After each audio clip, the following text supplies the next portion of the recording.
All right, thank you. Is there a motion to approve tonight's agenda? I'll move to approve tonight's agenda. Is there a second? I'll second. Any further discussion? Hearing none, I'll call for the vote. And the agenda is approved. Thank you. Is there any sheriff's report tonight? Neither the clerk nor I have heard from Sergeant Chris, so we don't know if he's been called out at the last minute tonight. I do have two things to report, though. They did put up a temporary crosswalk sign across Highway 7 at 4th or at Railroad Avenue to help with pedestrian crossing there. We do have plans to install the rapid flashing beacon lights at 2nd and Main in this coming week or so. And then he did report that Cinco de Mayo was quite non-eventful in Lyons this weekend. We thought maybe with the nice weather and other activities, but it was really quiet. It was a good beginning to our Trident security services. We'll be in our park starting every weekend now. So this was a good lead-in weekend for them. It was fairly quiet, so that was good. But other than that, I have not heard anything from Sergeant Kristen. I have not either. Okay, thanks. We'll go ahead and move into staff reports. Tracy's not here. If it'd be all right, I'd start with the administrator's report since Ms. Sanders isn't here quite yet. First of all, I just want to thank the board for the opportunity to participate in our international case study with the country of Slovenia. We had a really successful event getting 6 countries that were previously Yugoslavia and Czechoslovakia in the room together to start talking disaster preparedness and mutual aid. And apparently that was the mission of the Department of Defense, was to continue to work with each of those countries as allies and to help them come up with mutual aid agreements with each other. So our Lyons case study was extremely well received by them. And I believe actually on the evaluation, it was the highest evaluation of the week. So that was something that just touches people's heart when you put that personal note on things. And the other thing that became very apparent was that, you know, when it comes to disaster recovery, we're all in that together and we can all relate to that really well. I did feel fairly insignificant at the point when they started talking about floods in their countries. They not only have the remnants of what happens during the disaster, but they still have incendiary bombs throughout their countries from wars over the last 10 or 15 years. And so every time there's a flood, it moves those. And then they don't know where they're at again.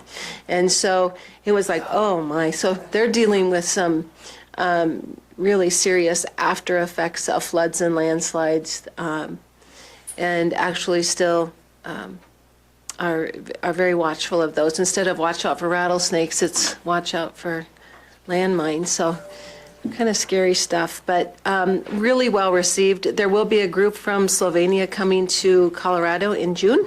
So they're hoping to make Lyons a stop for their trip. And if so, we'll get everybody involved with that as well. So thank you for that opportunity. And we have continued those connections since then. Actually, I've been contacted by several people since we've been there. Do want to just address some of the board's recent concerns regarding water and the amount of water and the type of water the town owns. So on May 20th, we're going to have a general business item and really address the town's water portfolio so the board can better understand that. We're all on the same page. I'll be sure to invite the Utility and Engineering Board as well.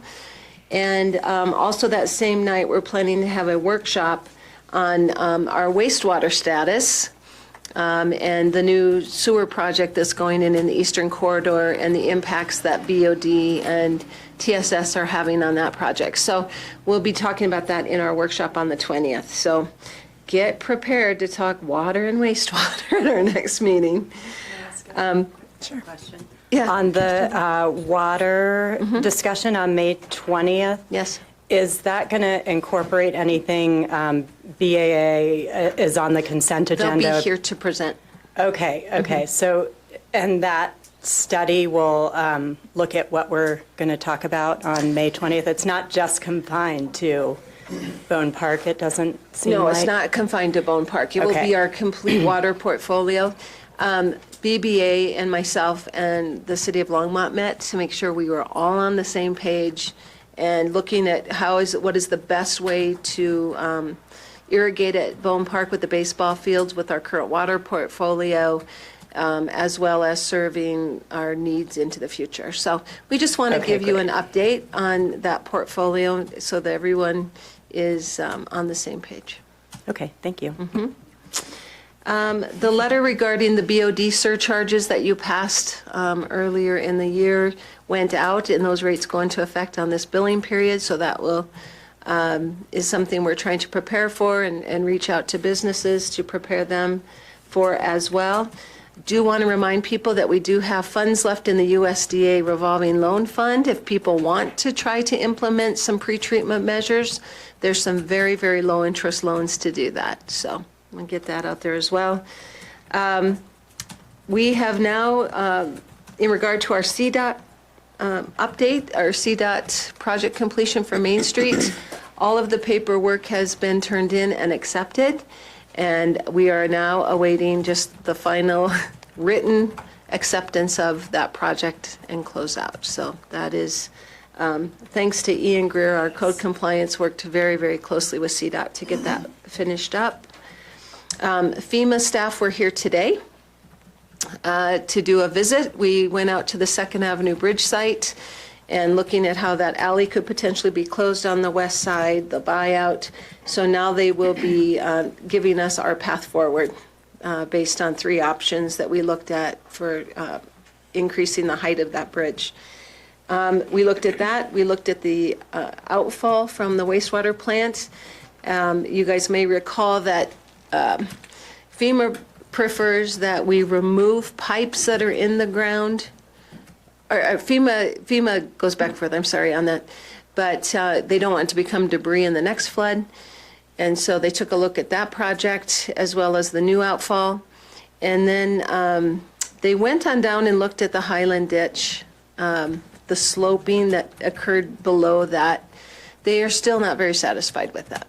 So I'm going to be reaching out to Highland tomorrow to discuss that further with them. And they would also like to see us address that a little more. They don't think it's as safe as it should be yet. So can I just ask, are they having any conversations directly with Highland? No. Why do they keep coming to us about Highland's design? Because because we are the floodplain administrator of that section. And so if the engineers signed off that it did meet what was designed, so now the discussion will be, was it not designed correctly or was it not constructed correctly? And now the water's flowing over it so you can't see it. Will they follow up with them though regarding the funding? Because Yes. that's separate. The funding is and their they can issue. deal with. Yes. Okay. So now that the water is flowing over that site, it appears much different than it did when it was dry. And I will be reaching out to them tomorrow to talk about that a little further. And then on Thursday, we do have the Department of Homeland Security Emergency Management will be here for their monitoring visit they've been doing annually. And we feel quite prepared for that. One of the discussions they did say they want to have is to start having discussions of when we will be repaying the state for their $9.5 million of advanced funds. And so staff have been meeting and looking at that. To us, we have about $4.5 million right now that's fluid to do $15 million worth of projects this year. So our answer is going to be probably not this year. And when we get reimbursed from FEMA, we will be sure to reimburse you. So we're going to be having those discussions as well. But Thursday, they'll be here for their monitoring visit. They want to focus on the remainder of the acquired properties the advanced funds, and then following up with the policies they wanted us to adopt last year, that the board took care of that right away. So we're expecting that to go well. The only other area I really want to touch on is to let the board know that we have been contacted by the National Flood Insurance Program, and they are wanting to do a follow-up on about a dozen properties in town to make sure that they followed the National Flood Insurance Program when they made improvements to their homes. And this is where some of those early headaches with permitting and making people elevate things is going to come into play. Because they're saying if we, again, are the ones required to make sure people are compliant, or we won't be able to offer flood insurance to our community. And so they have gone through about 40 different properties, and we're down to this last handful. And they want to make sure that those folks have raised their appliances and put in flood vents and have a final elevation certificate. So again, it'll probably be myself and Ian doing those follow-up with those individuals and making sure their files are really in place and tied up. Question. Thank you.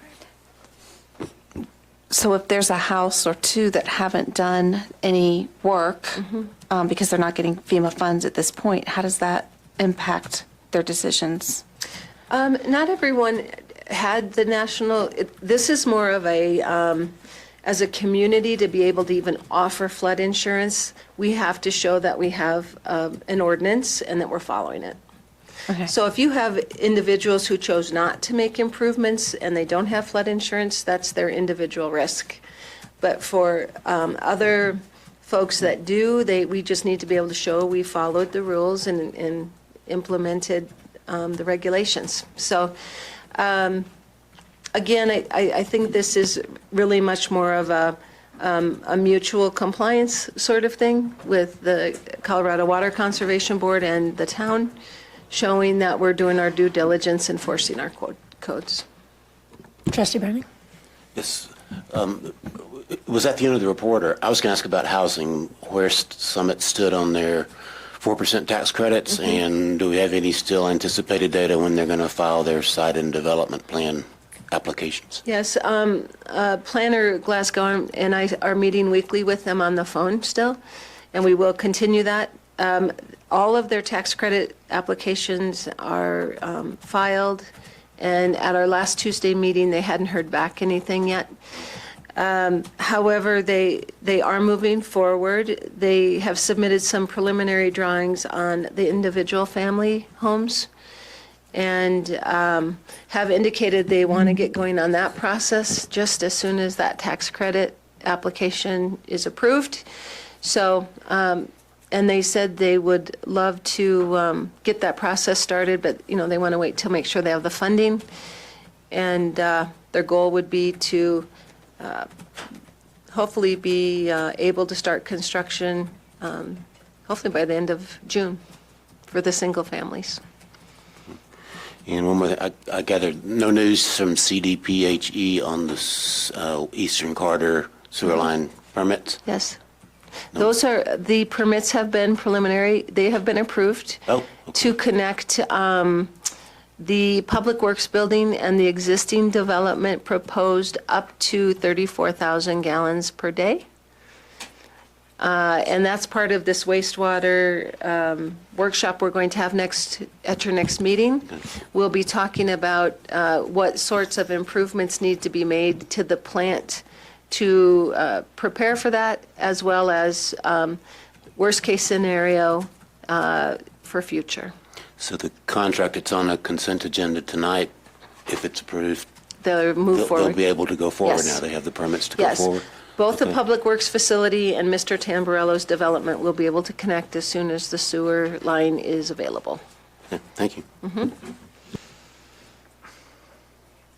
Did you have something you wanted to add? Yeah, I think my reading of the permit is that the Public Works building can connect immediately, and other properties may be connected so long as the town has a plan in place to address some of the issues at the plant. Yes. We can go and get started on construction, although there may be other things we have to do before Short term. Correct. people other than the Public Works could connect. Yeah, there's conditions upon connecting other people, but yes, construction can continue as planned. Okay, that's good to know. And then, last but not least, I do want to introduce the board and the community to our new finance director, Jill Johnson. Today is her first day on the job. And FEMA showed up and monitoring visit this week. So if you'll push that button, Jill. She said she was comfortable giving a little introduction of herself. Great. We do require every new person to give a presentation and sing a song. So do you have that prepared? Okay. I did not come prepared, I'm sorry. Thank Welcome. you for the wonderful introduction. Just to give you a little bit of background on who I am, my name is Jill Johnson. I have over 15 years of government accounting experience, most recently with Boulder County.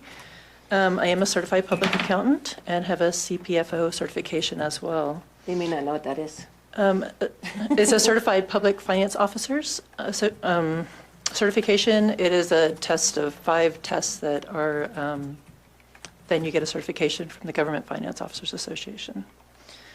A little bit of personal information. I live with my husband in Berthoud, Colorado. I have 2 boys. I have one in the U.S. Marine Corps, and I have one who is a business owner up in Estes Park. So I'm very excited to be a part of the town, and I look forward to working with everybody. Thank you. Thank you. Welcome. And Miss Tracy. Trustee Caravas first. Victoria? Yes. On the water discussion we'll have in the wastewater treatment plant, I'll just take this out of my trustee report. The UEB, we last met and we're looking at the one of Ramey's last measurements, which is a really high one. Yes. But it turns out they're taking them on Fridays when we're running the centrifuge, Yes. which is stirring everything up. And we were going back and looking at the records where some of our high ones in January were on Fridays. Mm-hmm. I thought we had discussed with Ramey, our contractor, not to be taking measurements when we're running the centrifuge, stirring up everything. So if time permits staff to kind of give us, maybe back out some of the high numbers that have hurt us and see where we're at if we weren't taking readings on the times we were running the centrifuge. Yes. I can really confidently tell you that in the last month or 6 weeks, however long it's been that I've been in charge of utilities, I have been bothering Mr. Ramey daily. And we are actually meeting with him, sit down every week. He and JVA, who's doing the wastewater, the connection to the Eastern Corridor, are meeting together. And he did say that he feels that his prior operator, who is no longer there, may have sampled incorrectly on those days. So CDPHE is not going to take those back. However, now that the new operator is there, and I have also been meeting with him face to face, he is very much aware of the difference it makes. And the sample that came back last week was 404. With taking the sample without the centrifuge running that day and immediately cleaning the grit chamber and the fats, oils, and grease. I should send you some photos. We should not have to do this, but like once a quarter. In a month's time, it has as much gunk in it as it should have in a quarter. So that is also making a huge difference if they clean that immediately before BOD sampling. But still means there's work to be done from every angle.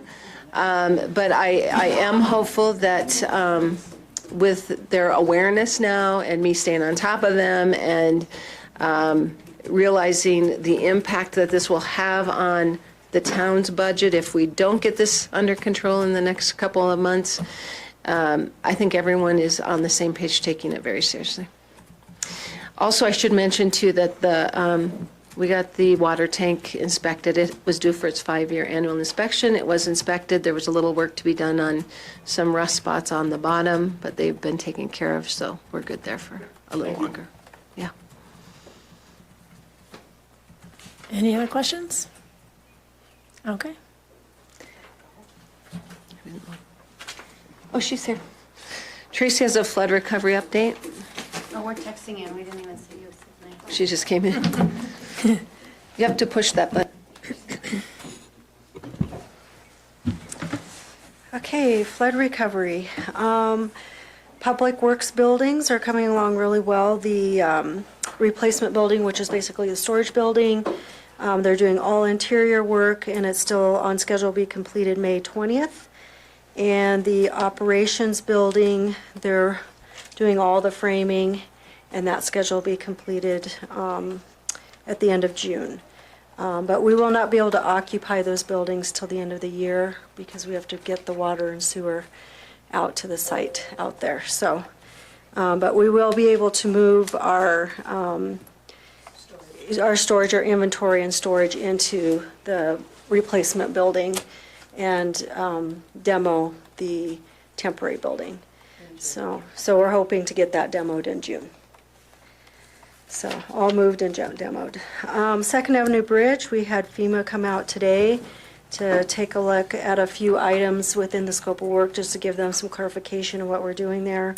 And so it was a very good meeting, and I'm going to email them and ask them when they're expecting that they'll approve the version, but I know the FEMA representative that's reviewing it, he's going on vacation for 2 weeks, so I know it probably a month out before that review is complete, but, so that was a good, successful visit. Bone Park Phase 2, Team Payne is out there right now working on the skate park.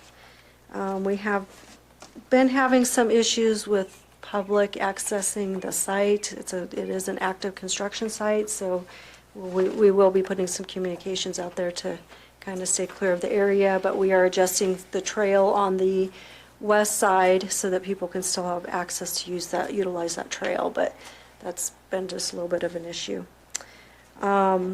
Lions Valley River Park, they're starting to put in temporary irrigation in there and starting the landscaping, and that's still on schedule to be completed June 28th. Northwest Utilities, which is actually what's left in there, is the Apple Valley Water Line relocation. So we put that out to bid on Friday, and we hope to bring that to the June 3rd board for approval, award and approval for that contract. Let's see. Eastern Corridor. We do have it on the agenda tonight to award that construction contract. So if that is awarded tonight, I think we'll probably start construction sometime early June on that project. So that's to bring the sewer out to the Eastern Corridor. And that's basically it. I mean, we have the outfall we're waiting for CDPHE permission to hook up the new outfall line, and that will be active. And yeah, that's kind of all of it in a nutshell. Any questions? Trustee Farrell? So I just wanted to say that the ponds are looking so incredible, and I've heard good feedback from the people that are in the houses that are kind of right along the way. But I'm kind of curious, what's happening next, and when does it look like that's going to be open for public access? Is it the trees? It looks like they're putting in some water lines. Yeah, well, it's the temporary irrigation that they're putting in Okay. now, and then they'll start doing seeding. So most of that area is going to be seeded. So I think access will be restricted for a while until some of that seeding takes, or we'll have some very delineated areas to keep them on the trails, but it for sure won't be open until the entire thing is completed. We really want to keep people out of it because it's still active construction. We're still putting it together. So, but that would be really up to Dave and. Hi. Not until, I Yeah. mean, they'll have to keep it closed until the project's done, so beginning of June. Yeah, Sorry. beginning of July. July, okay. Yeah. Okay. Yeah. And then, the work being redone on those steps, That looks like That's complete. it's good. Yes. It looks good. Yeah, yeah. So we have to do final review and approval of it, but the work is completed and it looks much better than it Yeah, did. Yes. okay, Mhm. super. Yes. Any other questions? Thank you. Okay. Appreciate the updates. All right. If there's nothing else on staff reports, okay. We'll go on to audience business. This is a portion of the meeting where the audience is welcome to address the board on items that are not on tonight's agenda for a public hearing. We do have one public hearing this evening regarding a approval of a detached accessory dwelling unit on a property located in low-density housing R1 at 406 Prospect. So if you're here for that item, please wait until the public hearing to come up. Otherwise, if you'd like to speak on any other topic, you're welcome to come forward, give your name and address for the record, and each person will have 4 minutes. Steve Ratton. Okay, come on up, Steve. Hello. Probably most of you know why I'm here, but some may not. I'm here for the weed policy. For those of you that don't know my past, before we moved here, oh, what? Oh, isn't it down there? Okay. 916 2nd Avenue. Okay. That's okay. Thank you. Before I moved here, when I retired, I was global regulatory lead for glyphosate in St. Louis from Monsanto. And so I spent 10 years, every single working hour and day, on glyphosate matters. And so I noted with interest that the proposed weed policy is to swear off the use of glyphosate. So I thought I would bring a little bit of reading from a press release that EPA issued 6 days ago on the 30th of April. Not everyone's probably following things as closely as I am on this subject, but they are notifying everyone that they're concluding their registration review of glyphosate, which has been ongoing for a couple of years. And I'll just read one relevant quote. EPA continues to find that there are no risks to public health when glyphosate is used according to its current label, and that glyphosate is not a carcinogen. So this is somewhat in contrast to what other people may think. In light of that, and I don't think I need to remind you, but I will anyway, that local municipalities have no authority to regulate the sale and use of pesticides or herbicides. So I think it's important that any policy that you adopt clearly states that this is nothing more than just a statement of intention on how the town plans to manage its land, and has no impact on what other people may do on their privately owned land, like myself. I can continue to use glyphosate and anything else that's legal if I choose to. You know, you certainly don't want to be seen to be trying to usurp the authority that resides in the state or federal governments. Now, I do think it looks a little weird for the town to adopt something that's directly opposite of what EPA just said less than a week ago. But nevertheless, that's, you know, within your purview if you choose to. What I would advocate, I mean, I don't care if the town uses glyphosate or not, really. It's a trivial amount. But what I would advocate is that we need weed control in our parks. We've just spent tens of thousands, if not hundreds of thousands of dollars of taxpayer money to rebuild these parks, and we don't want them to become a weedy mess because a few people complain. So as long as we're having weed control, I'm happy, however it might be. Now, I am a chemical guy. I happen to like chemical solutions to things, whether I'm getting the soap scum out of my shower or waterproofing my shoes or controlling my cholesterol or controlling my weeds. I like chemical solutions for those things. But not everybody does, and that's fine. But anyway, I thought you ought to at least know the current state of affairs on glyphosate with regard to EPA's ongoing review of it, you know, following what everybody else has alleged, and in fact they don't believe to be true. So that's it for me. Thanks. Thank you. Maybe you can encourage the EPA to get a Facebook account. I doubt they need That'd be helpful. Thank you. Sandy Banta.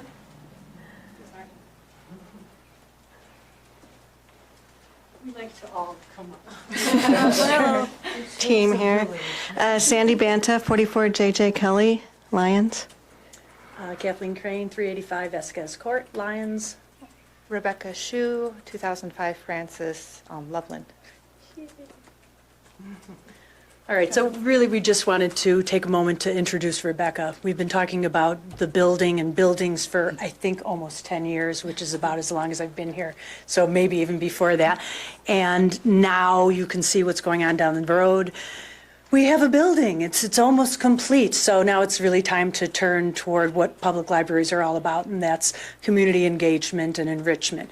And for that reason, we are proud and happy to introduce Rebecca to you guys. Some of you may have met her at the meet and greet, but she has been officially on for how long? 6 weeks. 6 big weeks, and I'm telling you, we feel the impact already. She's absolutely wonderful, and she's going to be talking to us all. You know, first we have to move into the building, of course, but and get used to operating the building. But after that, you're going to be hearing a lot about programs and outreach, and we're just really excited to have her on board. Do you want to say anything, or?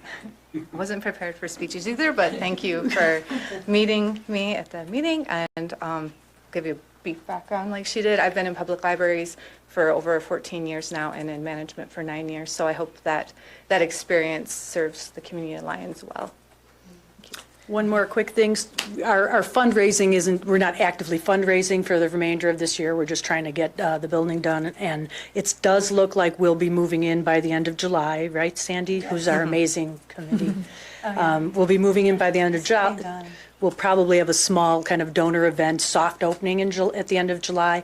And then our official grand opening, cut the ribbon thing is September 7th. So September 7th. So we're Well, excited. congratulations on what is turning out to be a lovely looking building from the outside. I can't wait to It's see even the more beautiful inside. inside. I don't know can't what wait to see the it. touring possibilities are at this point, but it's really magnificent on the inside, yeah. Well, clearly it's, everything and more than we could have imagined, and what a labor of love it's been for the whole community, especially you guys. So excited to have you on board and look forward to working with you in the library. Okay, thanks. Thank you. Thank you. So you two will have to meet since their offices will be across and they're starting at the same time.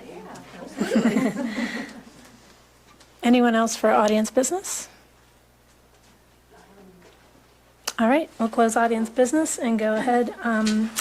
For boards and commissions, we don't have a presentation, but I have several appointments to make tonight. If the board is so inclined, I would like to appoint 2 people to the Economic Vitality Commission. We have Kay McConaughey and Aaron Foudy. I believe Aaron is associated with the Lions Chamber, is the administrator there. And she's here. Okay, I'm sorry, we haven't had the pleasure of meeting, so thank you for being here. So we're very excited to have her and Kay join the Economic Vitality Commission. And then I do have 4 new members for the Student Commission so far. We have, and I'm trying to make sure we get a balance of students in various grades so that we don't have too many coming off at one time. So I'm really excited to appoint Olivia Cope, Kate Richardson, Harrison Abernathy, and Beck Farrell. So Olivia and Harrison will be seniors next year. Kate will be a junior and Beck will be a sophomore. And we have a couple of non-voting members who I'll appoint next time. A couple of the seniors this year want to help get it kicked off, but they're going to come in non-voting roles so they don't open up seats 2 months after we get it going. So we'll have some non-voting, and we may have some freshmen coming in. I've got a couple that are really excited. So we're still getting applications, but there seems to be a lot of enthusiasm for that new commission, so that's really exciting. So if the board does not have any objection, we'll get those people started. All right, thank you. All right, next. Do you have an appointment for LAHC? I don't have one for LAHC. Well, I think what was happening is we told the students just to pick something so they could get their applications in because there was no student commission listed online. So sometimes they picked LAHC or one of the others, so it looked like there was, but it was actually a student. Okay. So we can go ahead and move on to our public hearing if the clerk will please introduce the item. This will be a public hearing for Resolution 2019-41, a resolution of the Town of Lyons approving a detached accessory dwelling unit on property located in low-density residential district, R1, and located at 406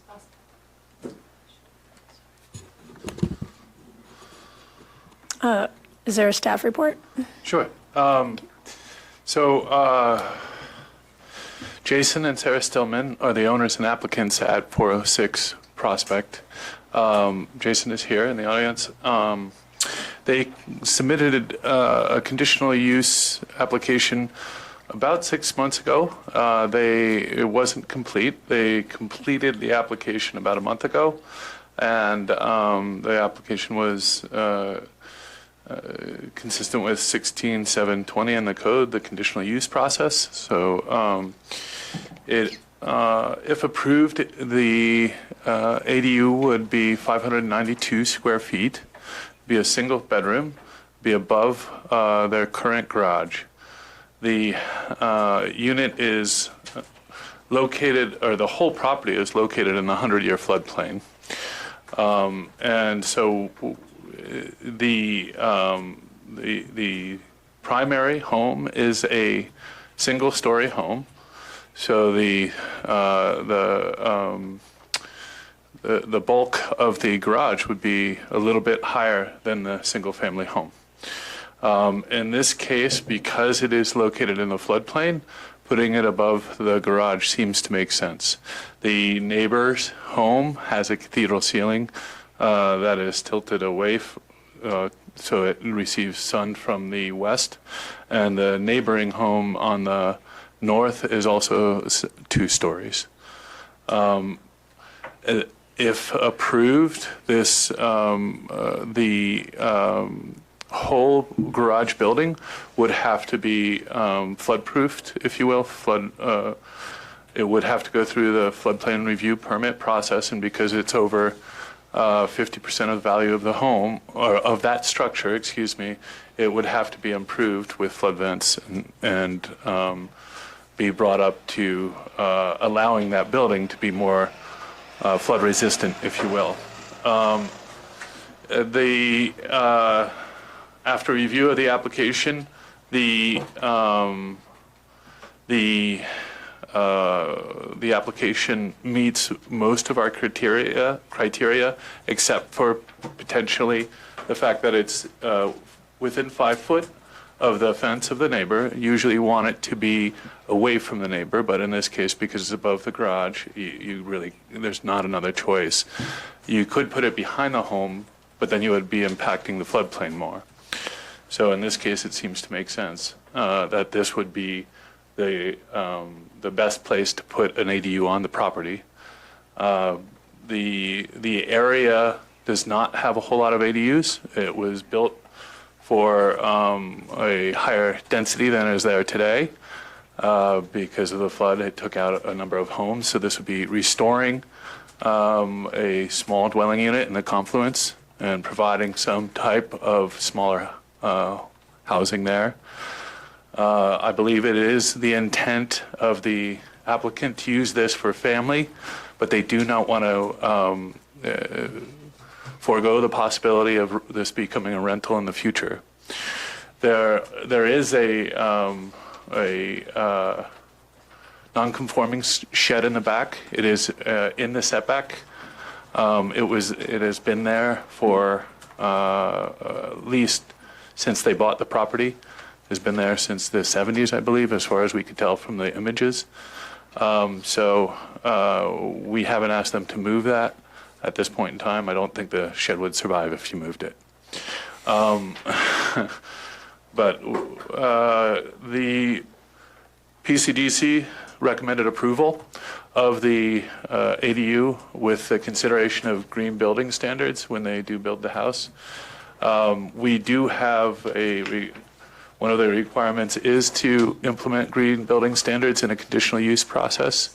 However, the PCDC found, because we had updated the code recently, that most building will be more efficient. And because we don't have a green building standard that we apply, they didn't want to imply one on this project and then change it for the next. So they asked the applicant to consider the green building standards, and in their review they mentioned LED lighting, potentially some Energy Star appliances as well, something that would be a low bar to get a high return on green building. So I think I'll leave it there. Okay, are there questions for staff? And then we'll let the applicants come up and make a presentation if they choose to. I did. Yeah. Okay, would the applicant like to come up?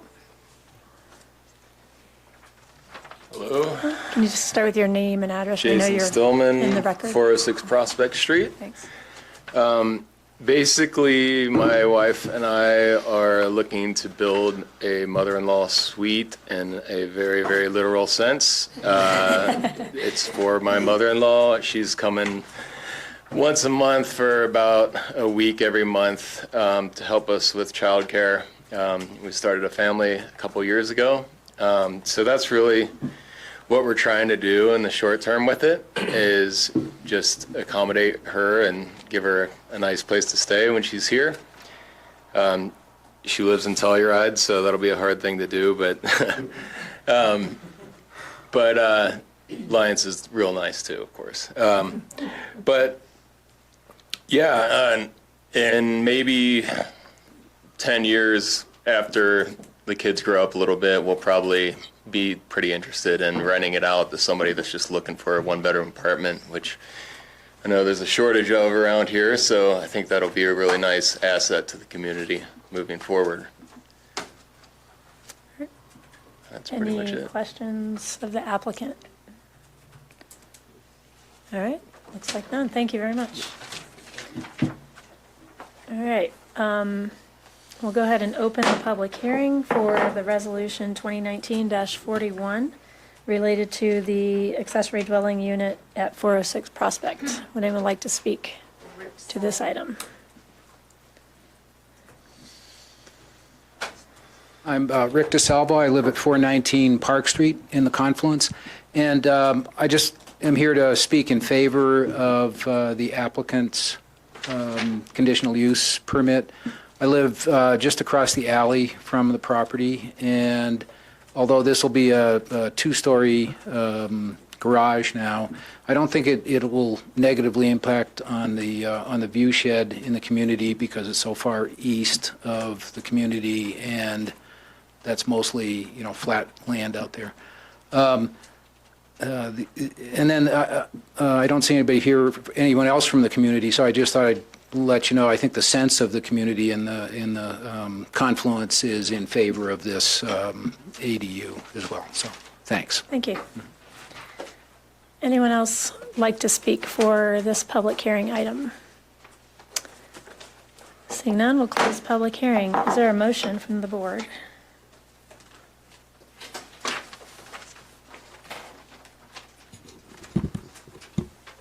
You can fight over it. You're both going. Yeah. I move to approve Resolution 2019-41, approving an attached ADU at 406 Prospect Street. I'll second. Any discussion from the rest of the board? Or any board member, I should say? Trustee Browning? I just said, I'm glad to see another one of these come through. It's been a while since we've had one, and we had a big push to try to encourage more small dwelling units, whether it's going to be rented out now or maybe rented out later. It adds to the housing stock of small units in Lyons, and that's something that we've encouraged, and I'm glad to see it come through. Trustee Miller? I'm just glad to see that Sarah's mom's going to have a nice place to stay. Any other discussion? All right, nope, I just wanted to say I'm a big fan of the ADUs. I think they're showing to be the solution that we've wanted them to be, and a solution that fits within the character of the town. So fully supportive, and I'm happy for your mother-in-law as well. Hope I get to meet her someday. All right, we'll call for the vote. All right, and you're approved, 7-0. Thank you very much. Congratulations. All right, would the clerk please read the items on consent into the record, please? Resolution 2019-42, a resolution of the Town of Lyons approving a construction extension with the Belleville. Resolution 2019-36, a resolution of the Town of Lyons approving the construction agreement for the Eastern Corridor Utilities project with CGRS Incorporated.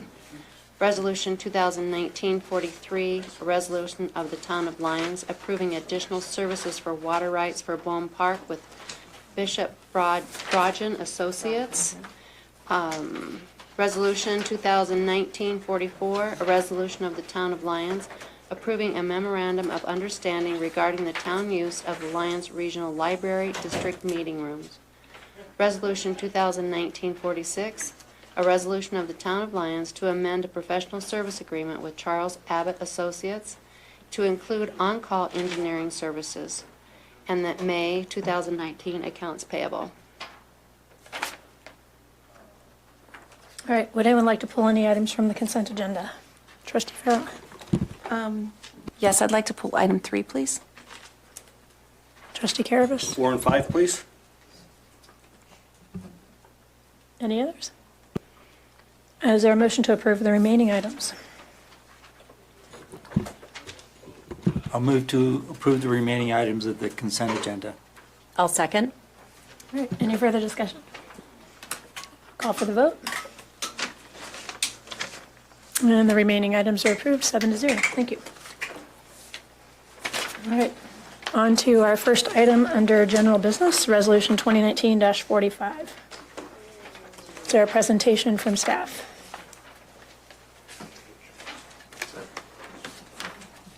What is it? I'm sorry.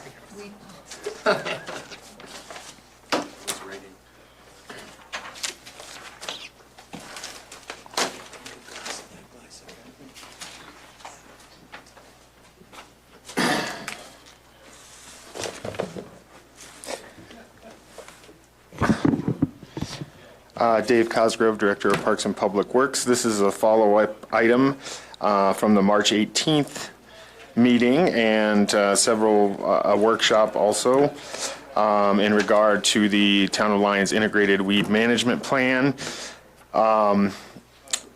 Staff had been directed to come back after the March 18th meeting and follow up on the policy that was presented by the Ecology Board.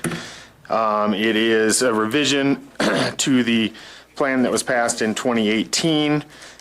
Staff did take some of the recommendations from the Ecology Board and the notes from the Board of Trustees and direction from the Board of Trustees at the March 18th meeting, and then basically supplemented a 2019 plan for the specific areas that were recommended by the Ecology Board.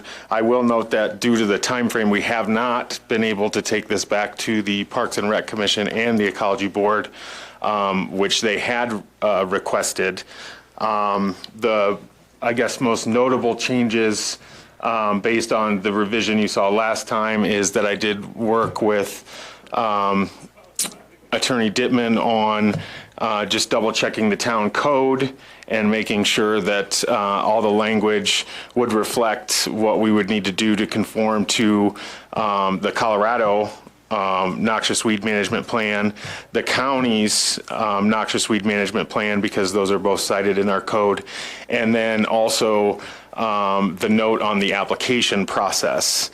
And we felt that this policy, as written here, does allow for the transparency that the Ecology Board and the Parks and Rec Commission wanted due to the postings that would be required, and then also just the state laws that would be required either through certified staff, but our practices right now really are through certified contractors who require to have that information provided to the town, have it on them at the time of service, and then with our new posting practices and also on the town website, that information would be available and recorded as well.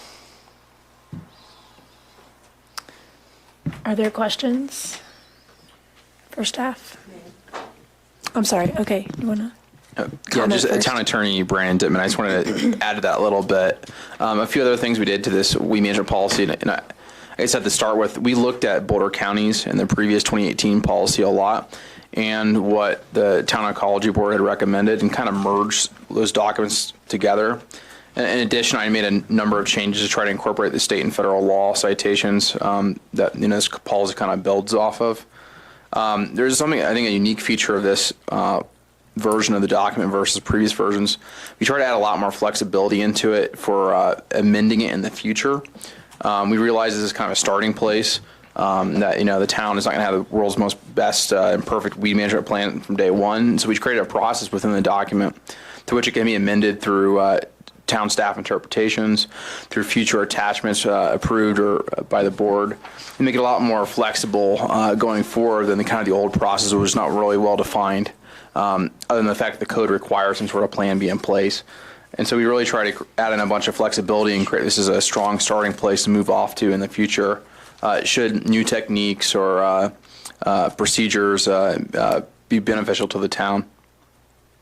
And I guess I want to address the one comment from the audience concerning the use of glyphosate in this policy. This policy only relates to the town's internal weed management plan, does not at all require any external regulation of pesticides or herbicides in the town.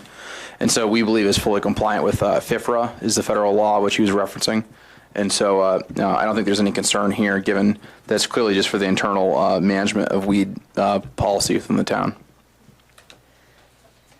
So I just had a question for you. So do you feel like the policy gives you adequate resources or options to control invasive weed species? And how confident do you feel that you can keep our parks looking nice, even though we're going to use the different products? I mean, understanding it may not be as weed-free as it would be if we were using more chemicals, but is this sufficient to help you feel like you can still maintain the town property? Yeah, I mean, to, I guess, echo Brandon's comments, the language does offer the flexibility to follow both the state and the county's noxious weed management plans. I mean, those are the areas that we certainly want to make sure that we're staying on top of, and we do work with those agencies. And I think where it starts to get more challenging are the areas where we have made the commitments for the more natural lawn care practices, and that does take time. I mean, Boulder, the city of Boulder has just spent 10 or 15 years, changing some of those practices, and they are more involved. They do take different practices, but it is doable. And so we've just started to look into that more. And I don't think this year we'll see, I know you had some budgetary questions, Trustee Browning, and I know the rest of the board has as well. We're just starting, to see the realities in all of our operations and maintenance costs. In our first park, Laverne Johnson, because it's been fully turned over to us, this is the third year we're starting to see those true reflections. But to answer your question, I do think it's doable. Okay, thanks. Trustee Karas? Under this current plan that you're presenting to us, or everyone has presented to us, if Boulder County came to us, or came to us, the town, and said, we need to eradicate an infestation immediately, because they have the authority to dictate, does this in any way inhibit you from following those rules? If they come to you and say, we've got to take out an acre, a half acre, quarter acre, for whatever reason something happens, the way this is currently written, you feel you could take care of what Boulder County asked us to do, or the state would ask us to do, should something like that arise? I believe so, from my interpretation. Okay, thank you. Mayor Pro Tem? Yes, my reading, help me with this. My reading is that the requirement, if there is the use of a herbicide, the requirement is to put flags according to the Colorado Department of Agriculture. Is that the only step that would be taken there, or what I've heard from residents who've come to make requests is that the flags can sometimes be overlooked and people cross over. Children don't recognize, but if there's some way of perhaps protecting areas that have been sprayed a little more aggressively than flags. I think flags are like this, right? Yes. Yeah. Yeah. The way that we've outlined it in this policy is that the town will pre-sign as well. And so we have larger, what are like realtor lawn signs that actually will indicate, and we post them as best we can at the entrance and exit ways of the larger areas that are, so trails, drives, bridges. And so we post those and try to post them at least 24 hours ahead of time, and that's what this document states.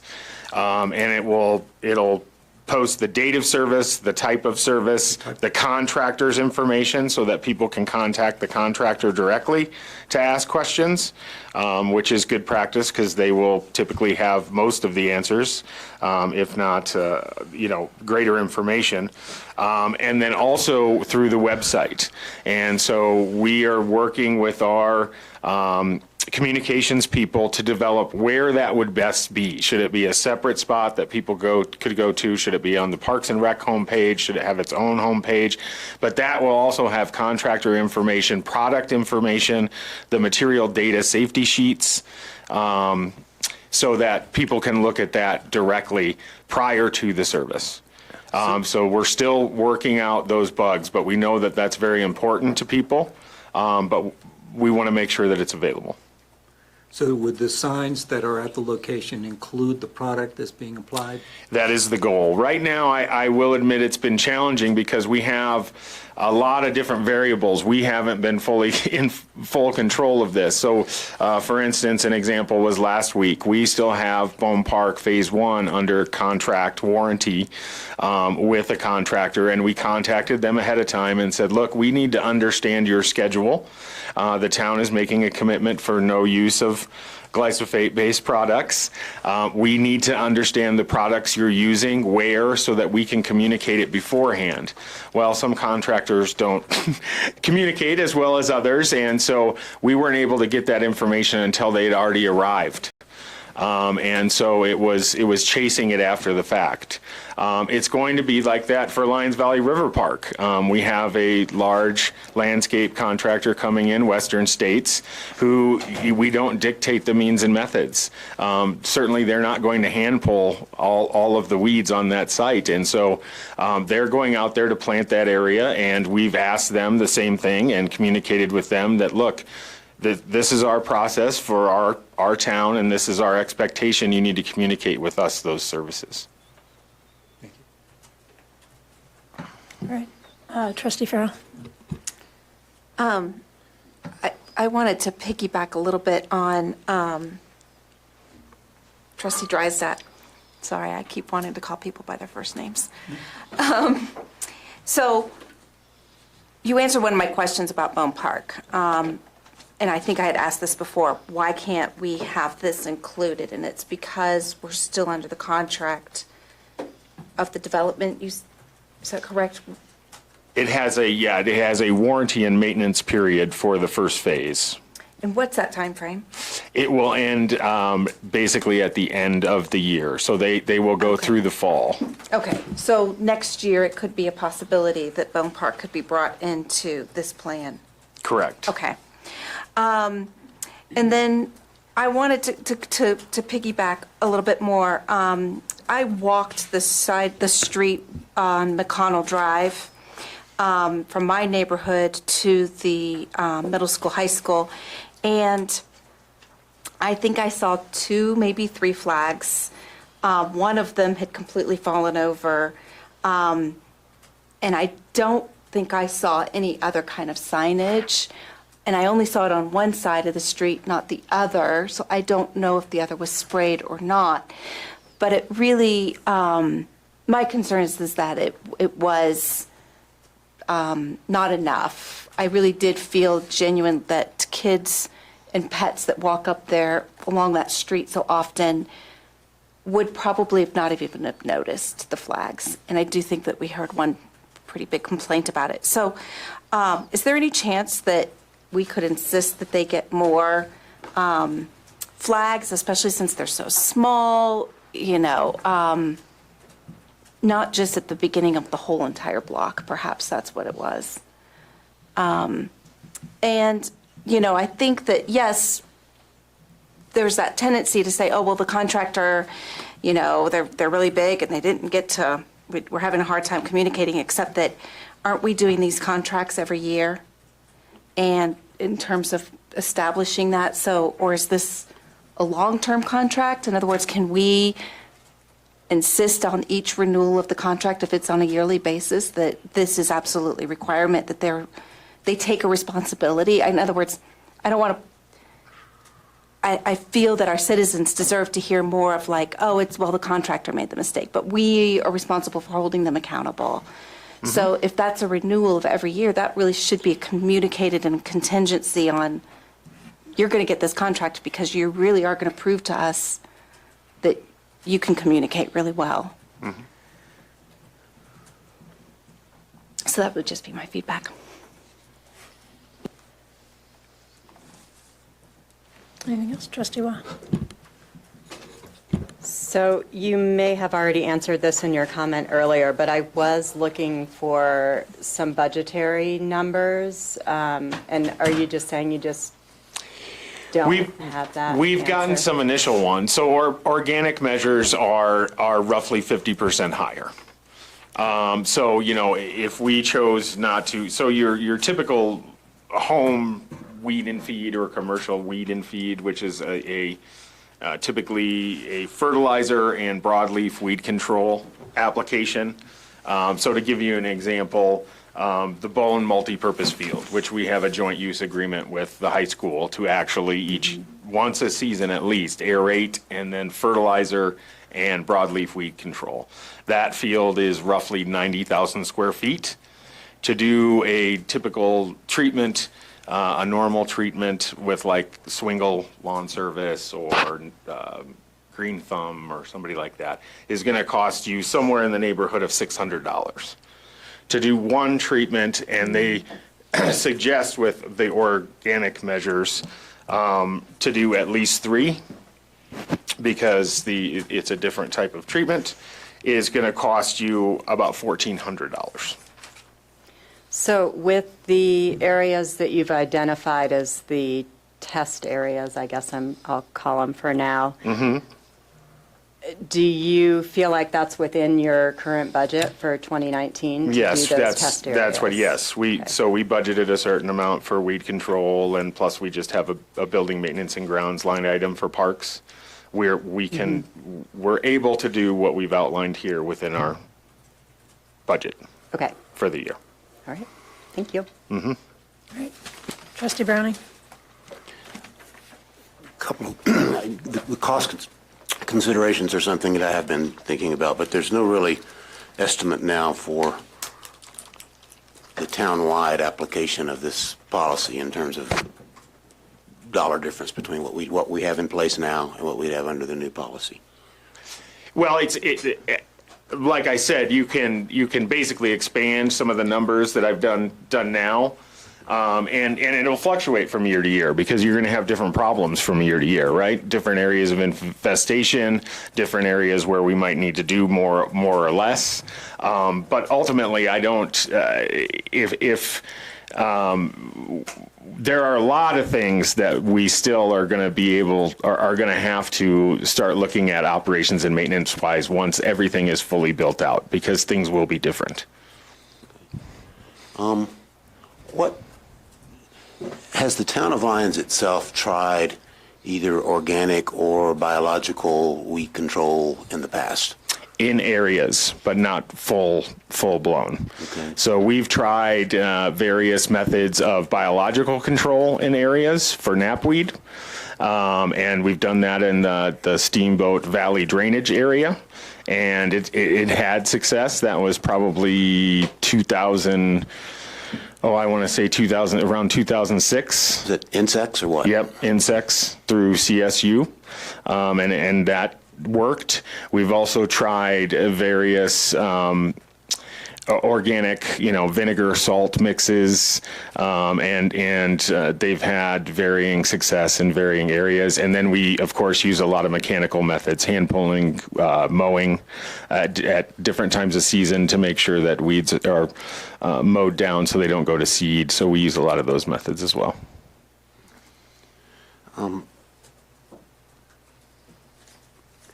The areas that are identified on the map as being test areas for non-chemical weed control, who's going to actually do hand pulling if that needs to be done in those areas. I understand that the Botanical Gardens group, probably whether or not we have a policy, is going to do that on their own. But have there been any other groups that have signed up and agreed to take responsibility for particular areas? There are some various groups that we've been in conversation with. We have a local group, the Weed Posse, that does a lot of different projects. You've mentioned the Botanic Garden group.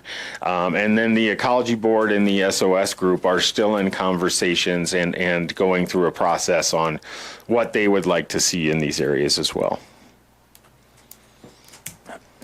But I would add that at all times, final management control over these areas would be with the town. We would not be giving away our ability to, to basically manage it, even if another group is the one actually doing the work.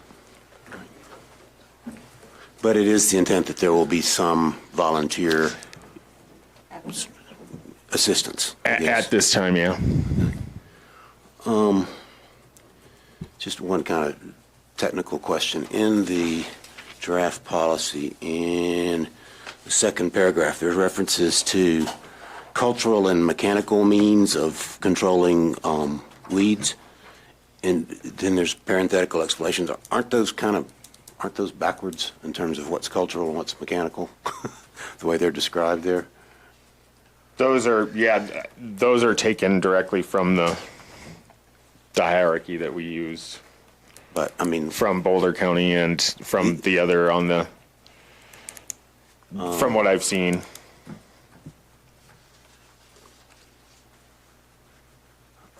Just a second. Let me find that exactly. Trustee Browning, what page are you looking at? I'm looking, it's on page 2, let's see. Second or paragraph. page 3. It's on 3. Middle page. Yeah. No, it's earlier that I was looking at. There's a reference to. Or is it in one of the sentences? Did we switch them? Yeah, right below the 3 bullets. It says cultural controls. For example, mowing. That's really a mechanical control, right? Yes. Oh, yes. So yeah. Okay. Yeah. And I see that. I think those might have gotten switched. I just. Oh, okay. I see where you are. Yeah. We can make that errata. Yeah. And then there's a reference on, let's see, page 3. There's a sentence about right-of-way herbicide application. Let me find that.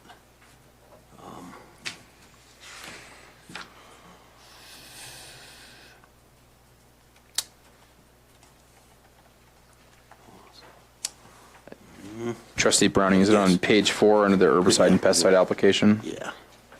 Let's see, that sentence, yeah, there it is. Right-of-way herbicide applications made predominantly in town-managed right-of-ways. That sentence, for one thing, it's not really a sentence, but secondly, I don't understand what's meant there. Right-of-way herbicide applications in right-of-ways, yeah, but what's that intended to convey? Yeah, I think maybe in the red lines that went back and forth, I got confused, but I think the intention was that the primary use of herbicides and pesticides in the town will be within the right of way. Okay, I thought maybe that's what was intended, but maybe I think that sentence could use a little bit reworking because it just kind of, yeah, states the obvious. Right-of-way applications occur in right-of-ways, yeah. I'd have to look at that. That makes sense to me too. Okay. On the signage and notice, I understand that contractors the town uses have state prescribed methods and sizes of flags and information and all that, but what you're indicating is that the town might consider doing more, larger signs, a little bit more little additional information. Is there any possibility of that of those either being posted more than 24 hours before an application? Could that be done, or left up for more than 24 hours? Because it occurs to me, somebody's out of town the day after an area is sprayed and it's only there 24 hours, you might miss them. Or same thing on the front end.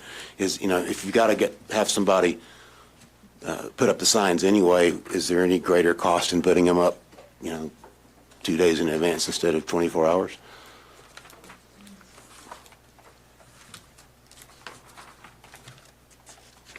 I'm just trying to find the section.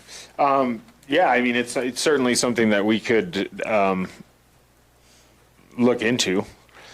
Some of the difficulty is in some of those situations, we may not know.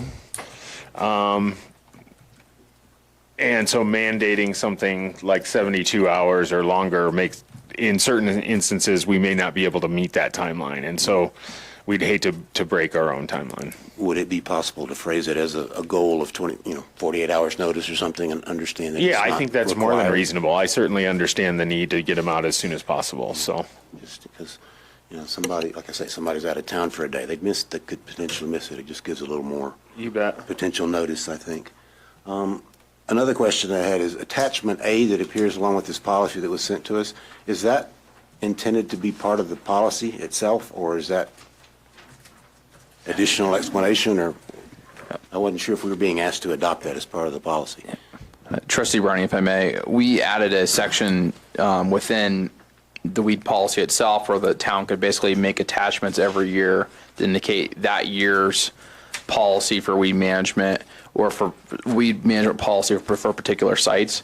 And so the intention is that would, be passed as part of it. And in the future, instead of amending the entire weed policy, because you keep promulgating attachments, be attachment B for 2020 or Bone Park and so on and so forth, is add in some more of that flexibility without doing entire rewrites every so often. So that's really just basically the staff's plan for 2019. Not really Correct, and for part of our particular permanent sites. policy. Okay. Yeah, but in future years, it may be the 2020 plan, or it could be one just for Bone Park, right? It could be attachment C. It's a way of basically adding to this plan without going through the complexity of rewriting the entire thing every so often. Within attachment A, talks about the town will exclude the use of glyphosate-based products in all public spaces. What do you mean by all public spaces? Does that mean the areas on the map that are targeted for non-chemical treatments, or does it mean Town-owned every lands. public space in town? Town-owned lands. So would that include sidewalks and rights-of-way and paths and, okay? Yes, town-owned lands. So you wouldn't be using a glyphosate-based product anywhere on town public land? Okay. How did the decision come about to single out glyphosate as opposed to other products? Because, Dr. Ratton spoke about this already, but glyphosate is probably one of the most studied herbicides ever. It certainly gets the most attention, and there are other herbicides that have been identified as probably more toxic than glyphosate, that have been identified unquestionably as carcinogenic. So why the glyphosate focus instead of toxicity of herbicides generally? From my understanding, it was a strong recommendation from the SOS group through the Ecology Board. So that really started with the SOS group, not from staff? Did they provide any explanation of why glyphosate would be considered a primary target, whereas some of these other chemicals would not? Yeah, there was it was from the recent conversations over lawsuits pertaining to that particular product.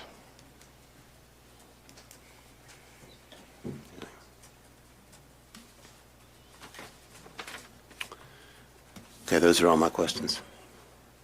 Mayor Pro Tem. I just had actually a point of information to get an understanding of how the business community felt about weed mitigation in town.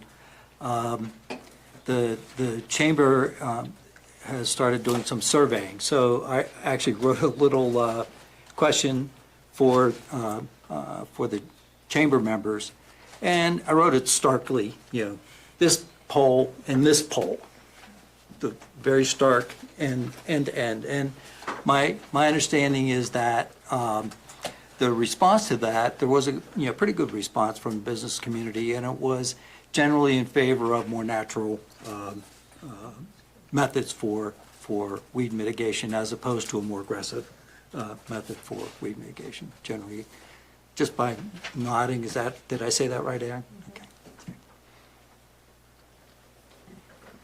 Trustee Wong.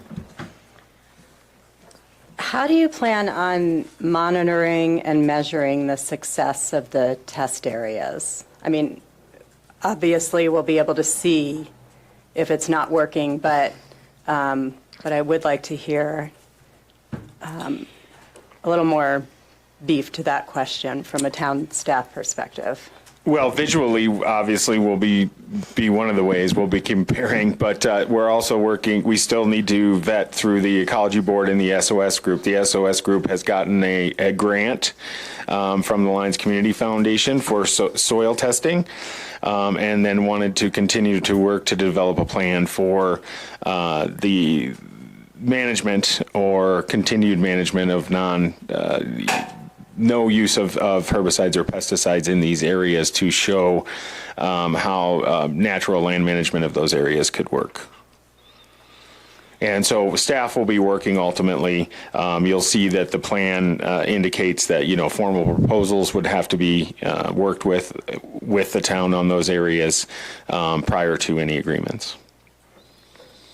So visually, will you be taking pictures of stages so that that's on record and we can see the change? Yes, there are models out there. I mean, Durango is another community that's gone through this and has basically a lot of documentation on how they went about the process. So yeah, I mean, we'll have some different documentation on going through that.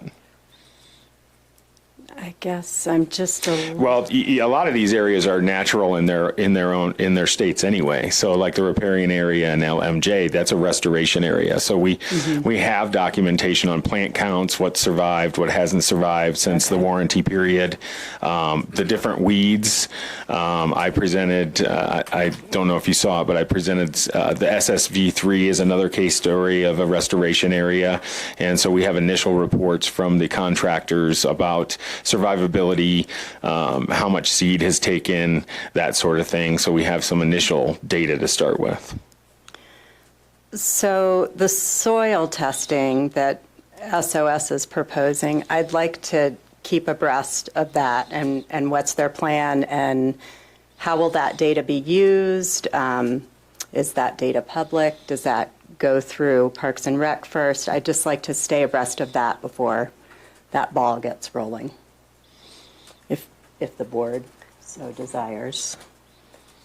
Yep. I think at this point I'm going to ask for a motion, and then if there are any specific changes anyone wants to make to the policy, we can go about it by amendment.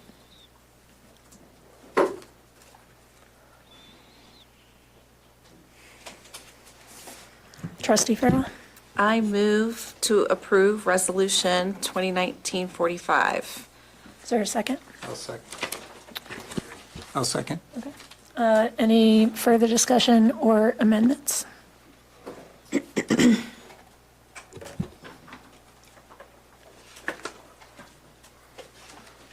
have a couple of suggested amendments.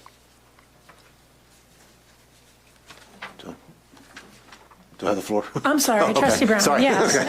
I thought I said it. I was waiting. I'm sorry. I was getting ready to write. In the first paragraph of the policy, there's the second sentence says the town utilizes staff, contractors, and the assistance of state and local agencies and so forth. I would like to insert the word after the word contractors, insert the word volunteers, because they do intend to use volunteers, and I think that potential use needs to be acknowledged in the policy. Is there a second? I'll second that. Any further discussion on the amendment? Hearing none, I'll call for the votes. Amendment passes 7-0. Anything else? And I have a second amendment that I wrote out, so to make sure I read it right and it was understood, I'll wait a second on that.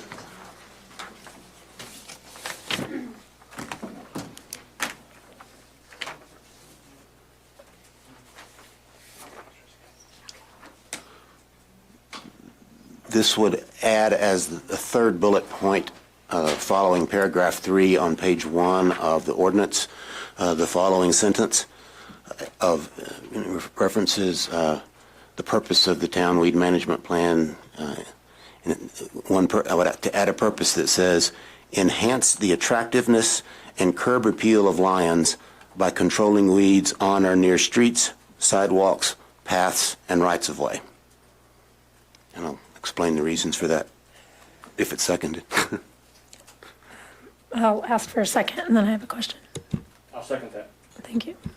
So I just want to make sure I understand where this is. Third would be the third bullet point on page 1, right after implement the mandates of Colorado Noxious Weeds Act, and right before consider the environmental, economic, social impact, so forth.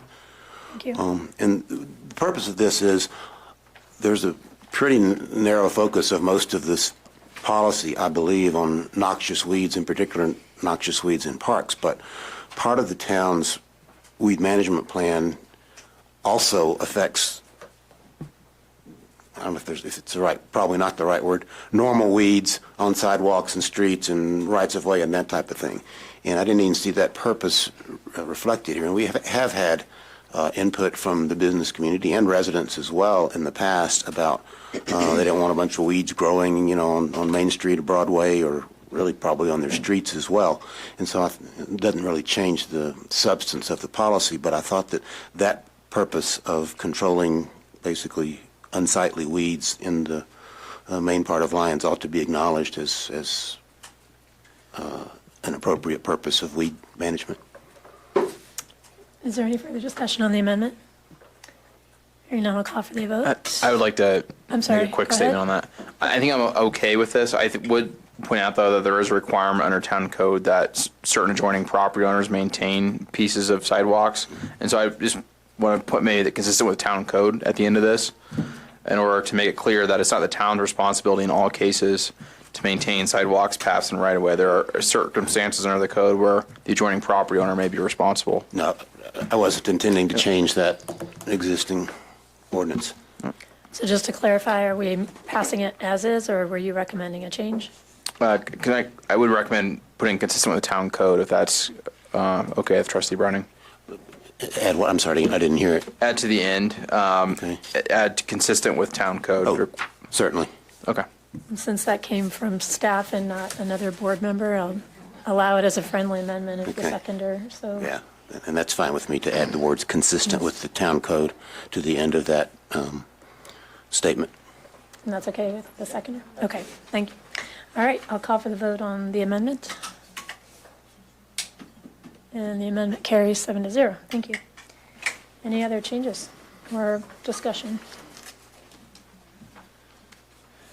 Trustee Farrell? I would like to, I don't know that it necessarily has to be an amendment, but perhaps under attachment A, since this is kind of an evolving 2019 plan, that we have some kind of a review in the fall as to, what issues may have arisen during the process of that summer, things that we might want to consider changing for 2020 or the next year. So things that we can recommend so that when it comes to the next year's approval, if it needs to go through that approval process, it's something that we've already discussed and started thinking about. So I'm not sure exactly the best way to where is the best place to put something like that, but just some sort of writing in some sort of a plan review in the fall of the year that this is being implemented.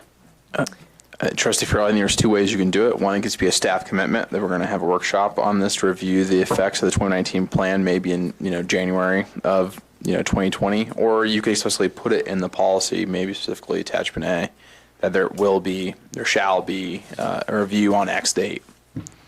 Well, I don't want to make it an X date because, Okay. but definitely a time frame. So I would like to take your first suggestion. But I think it might be something that would be valuable that we do it in the fall time frame versus January, while it's all fresh in mind of how things were looking, and maybe actually at that point. I'd leave it to Dave whether he can commit something like that.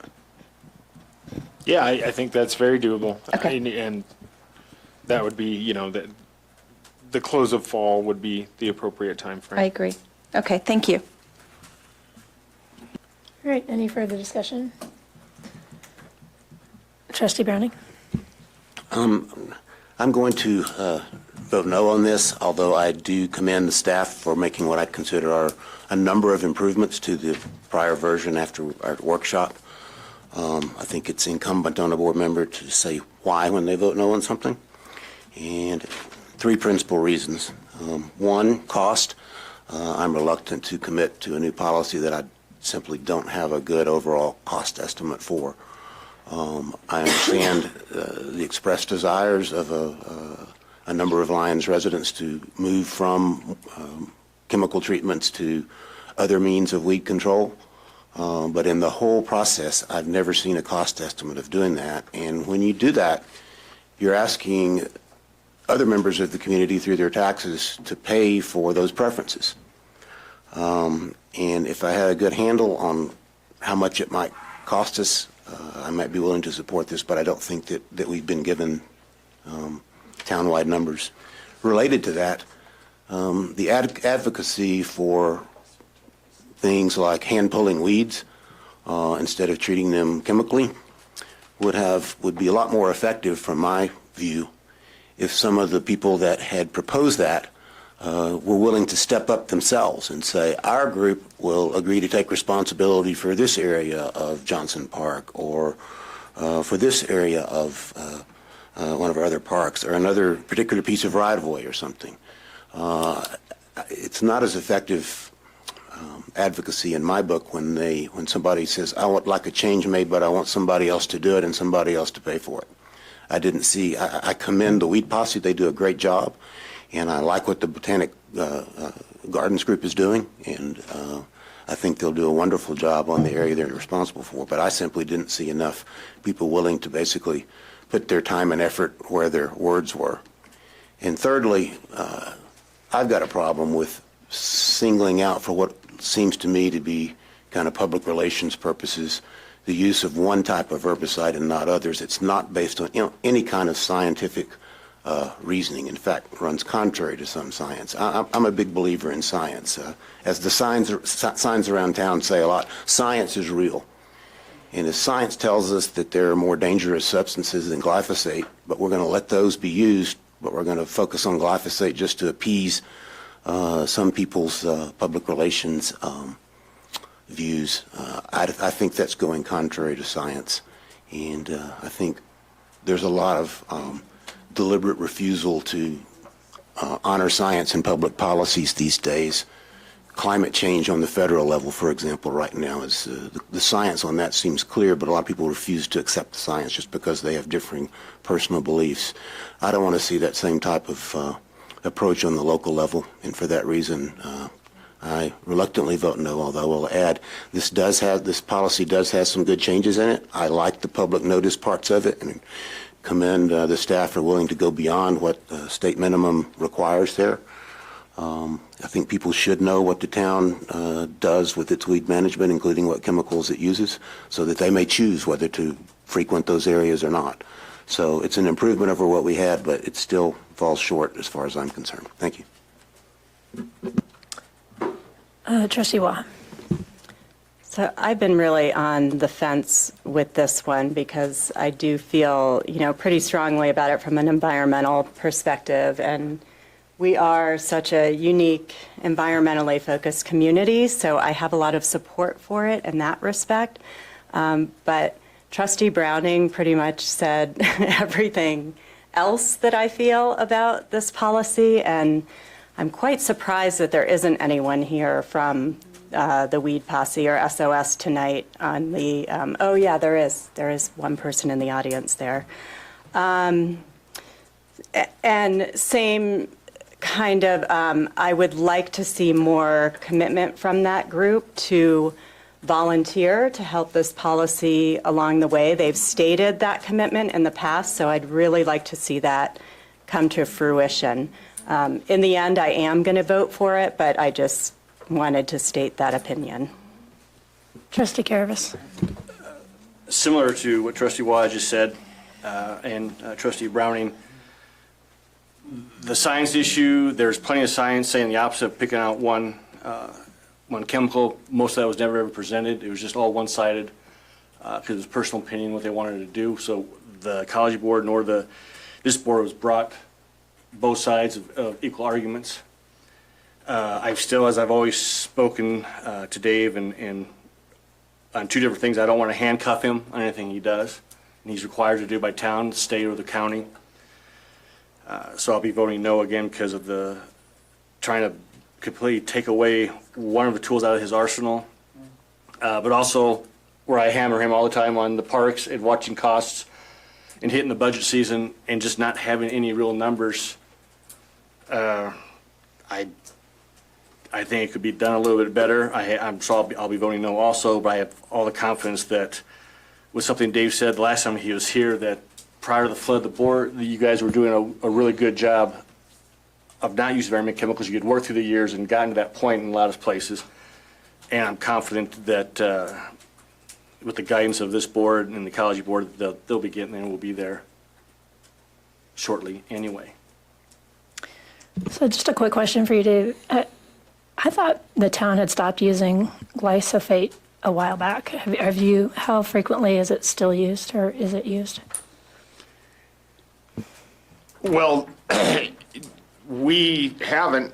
Last year, there was Roundup used by one of the contractors in Laverne Johnson Park, but it was without our knowledge. Again, that was a contractor that was still doing warranty. But as part of our policy in the We areas don't. that we've been managing historically. It wasn't my understanding was an we- official policy, but it wasn't a Right, product but we that we hadn't used. in practice been using it. So technically, is there anything in this policy now that you technically still couldn't do if you felt it was the only way to control the weeds that you've done in the past? Can you ask that again? I guess I'm sorry. just saying, are there really tools being taken away? Or could you still use what you need to? It's just that we're committing to try other things. But say in the fall, we come back and we say, look, we've got some weeds that are taken over. I mean, would this policy still allow you to address Yes, I that? think your statement's correct. Okay. I just want to make sure, because Yes. my understanding was that we had already kind of started to move away from that product as much as possible. And so technically, I think we're already have been kind of following this. You know, I have to confess, I am a pharmacist, so I am by definition a chemical person, possibly. But so I do think there is a place for chemicals when you have a problem that you can't treat any other way. But I will also say that chemicals come with side effects and unintended consequences, and can also cause their own problems sometimes if they're not used responsibly and controlled. I support this. I think that, we're hearing from the community that they want us to move in a direction of using more natural products. This, to me, is trying to accommodate what the public's telling us they want, but it's not necessarily going as far as what they've asked for either. So I do see this as somewhat of a compromise. I think staff did at least personally what I was looking for, which was to take their recommendations and see how far we could go to try to accommodate those, but still leave the options open and available to the staff to, one, be the ultimate decision makers about what do we need to do to maintain the land in our community, because I care deeply about it looking nice. I care deeply about it not being overrun by weeds, and particularly on Main Street and in our business corridors. I can tell you as a business owner, it's nice to be able to think that you have the bandwidth to go out and pull your own weeds, but you don't always. You just don't have those resources sometimes to pay someone to do it, nor do you have the manpower or the time to do it yourself adequately, depending on how much land is around your business. So I think it has to be a combination of things, and I agree that I hope that we'll see volunteers step up and help the town, especially in the areas where we're committing to not using chemical treatments as we have in the past.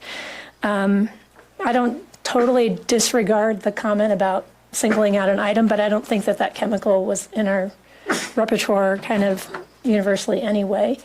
And I think the science is somewhat conflicted on that So it may not be a carcinogen, but it could be impacting the environment. And I tend to think less chemicals is better, just generally speaking, in your body, in the environment, all around us. And so if we can limit that and still have success, I'm willing to give it a try.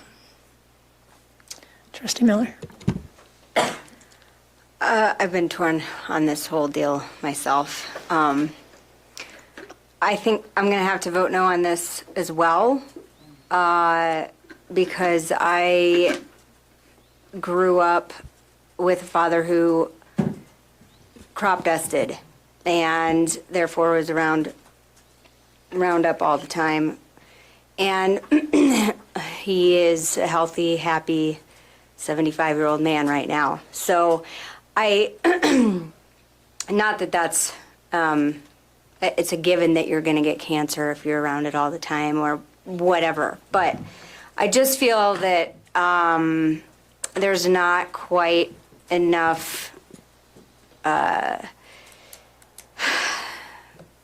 science, evidentiary science to back it up, that glyphosate is the issue. And I also think that you have, you know what's best for the parks and the town, and I feel like you are going to make the right decision on what to use in those instances. So I'm going to put it in your hands. I do think there needs to be lots more signage if there is chemicals used, like tape around the entire area, blocking it off if necessary. I think that's a big deal. So people can know exactly where the spray is or whatever chemical is, and they know what it is. I think signage and communication is huge. So that's all I have. Okay. Any further discussion? Mayor Pro Tem?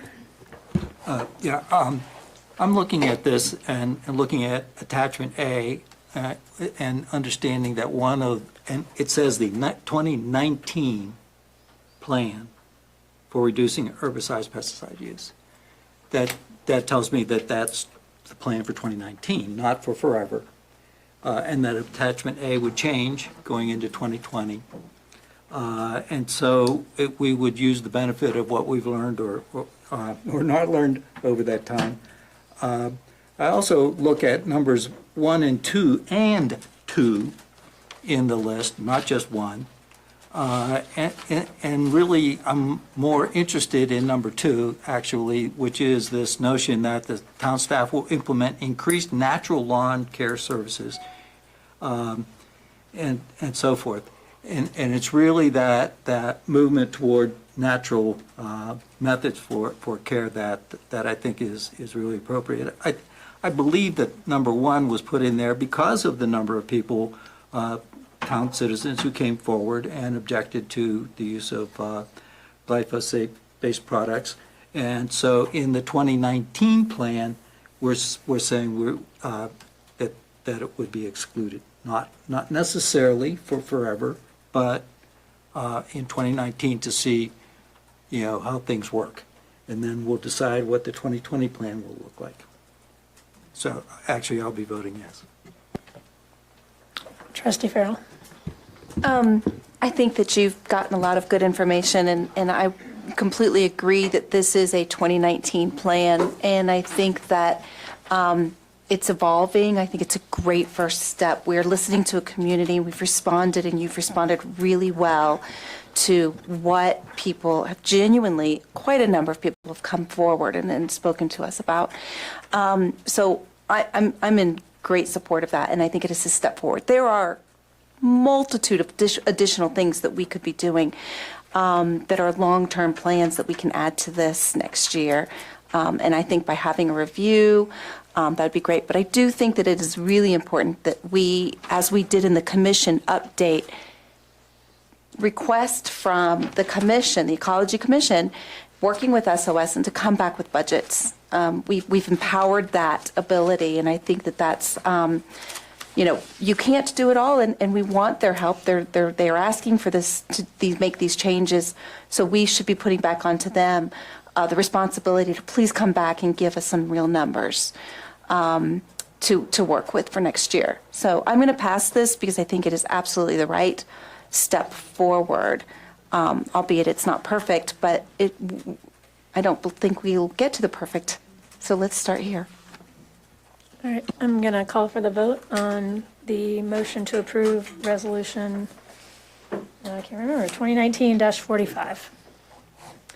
Okay. So the motion carries 4-3. All right, thank you. So we have two discussion items coming up. You guys want to, are you recusing? Yeah. I will be recusing myself from the next discussion item as my husband is a partner in Lyons Properties LLC. I will also be recusing myself as I am an employee of Riverbend. Farmhead. Thank you.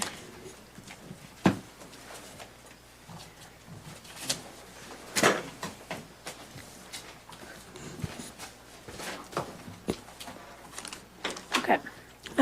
So this discussion item is really a follow-up from the workshop that we had at our last meeting. And I'll just remind the board, we do have an executive session scheduled for later tonight related to a different topic, same group in a sense, but different topic related to the description that you read there, and I won't read it. But so really this is more or less to ask the board, do we want to schedule any future agenda topics related to the presentation we received, mind hitting her mic and just turning it, about the kind of assertion that there are taps that were erroneously removed from the property by a prior town administrator through, I'm sure, what was, sounds like a lot of work to try to reconcile records and in the process of engaging with Longmont on a contract for water for the town. So you heard the presentation, so I guess I'll kind of leave it to see what the board's sense is on whether or not you want to move anything forward.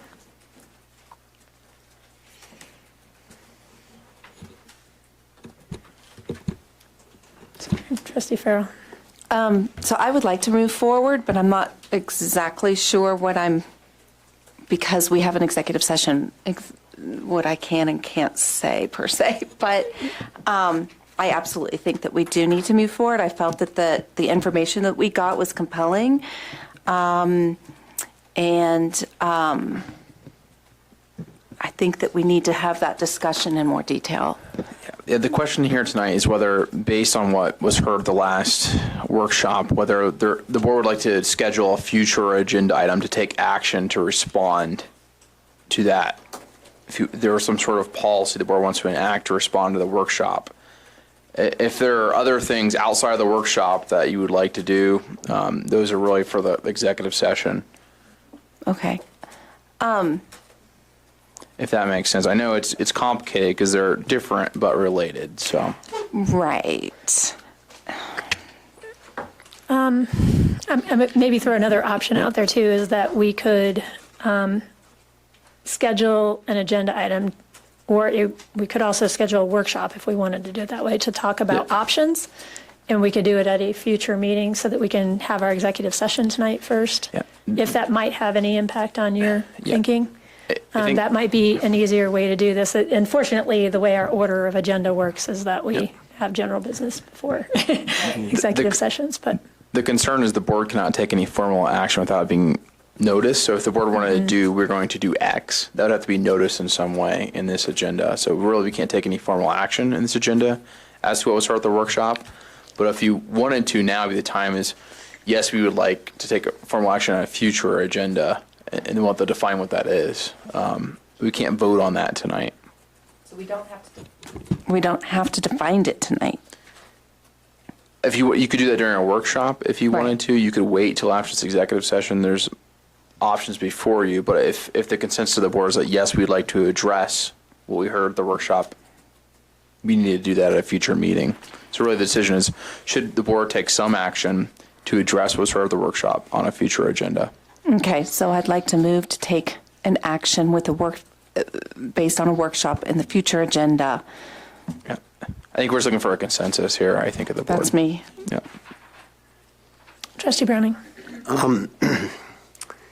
Yeah, I've been wanting to fully explore and, if necessary, take action on this matter for a long time, ever since it really first came to our attention last summer, I believe it was, when we were considering a utility payment issue related to the same property. Shortly after that, I started requesting that we have agenda items and have a public session to get all the information in front of the board and in front of the public, and I think those are equally important. And sometimes our procedures here, while well-intentioned and while established for good reasons in terms of overall efficiency and time management, get in the way, I think, of fully exploring an issue. What I wanted to happen and has yet to happen is that we have a public session and part of a public meeting available to people that watch over the video service or can look at it afterwards. A time when members of the public are here, which they very few are usually present at workshops, and to have both the Lions Properties representatives, whoever they wanted to send, and the staff available to present both sides of this issue at the same time in terms of what's the history of the water taps and what happened to the missing page and who was responsible for what, and to have the board be able to ask questions of both sides. But instead, the way it's worked under our procedures is we'll get some information, background information from staff as part of an executive session, some other background information from staff as part of a public session. We had a workshop session where Lions Properties gave their view of things, but there really wasn't enough time to ask questions for that. And I think both the board and the public would benefit from having everything aired out in a session where you can ask questions and it's on record and the press is here and there's people in the audience and we try to get to the bottom of what happened where. I think between all these piecemeal bits of information, I've gotten, in my mind, a pretty good picture of what the staff thinks the situation is, and I've heard what Lions Properties thinks the situation is. It's been the town's official position until now that there were not 31 water taps there. If the town can always change its position, but if it does so, I think we ought to do so as after a full, detailed public review with opportunity to ask questions, and I don't think we've had that yet. So if we move forward on this and have another session of some sort in the future, I'm not in favor of the workshop format. I would like to have it as part of a public meeting with the ability to get all the information we can possibly get in front of the public and to the board so we can make the ultimate decision on what to do. Now, our discussion in executive session, not decision, but discussion may impact that one way or another, and there are timing considerations here that we have to think about as well. But that's my position, is if we're going to have an airing of this issue, and I think it is an important issue, it ought to be done in the public meeting portion of our proceedings, and it ought to be full opportunity for questions to both Lions Properties and the staff. And that's what I've been trying to get at, and it sounds easy to do, but under our procedures, it's hard to get there. And we can change those procedures for particular matters if we want to, and I think that's where we should end up with this.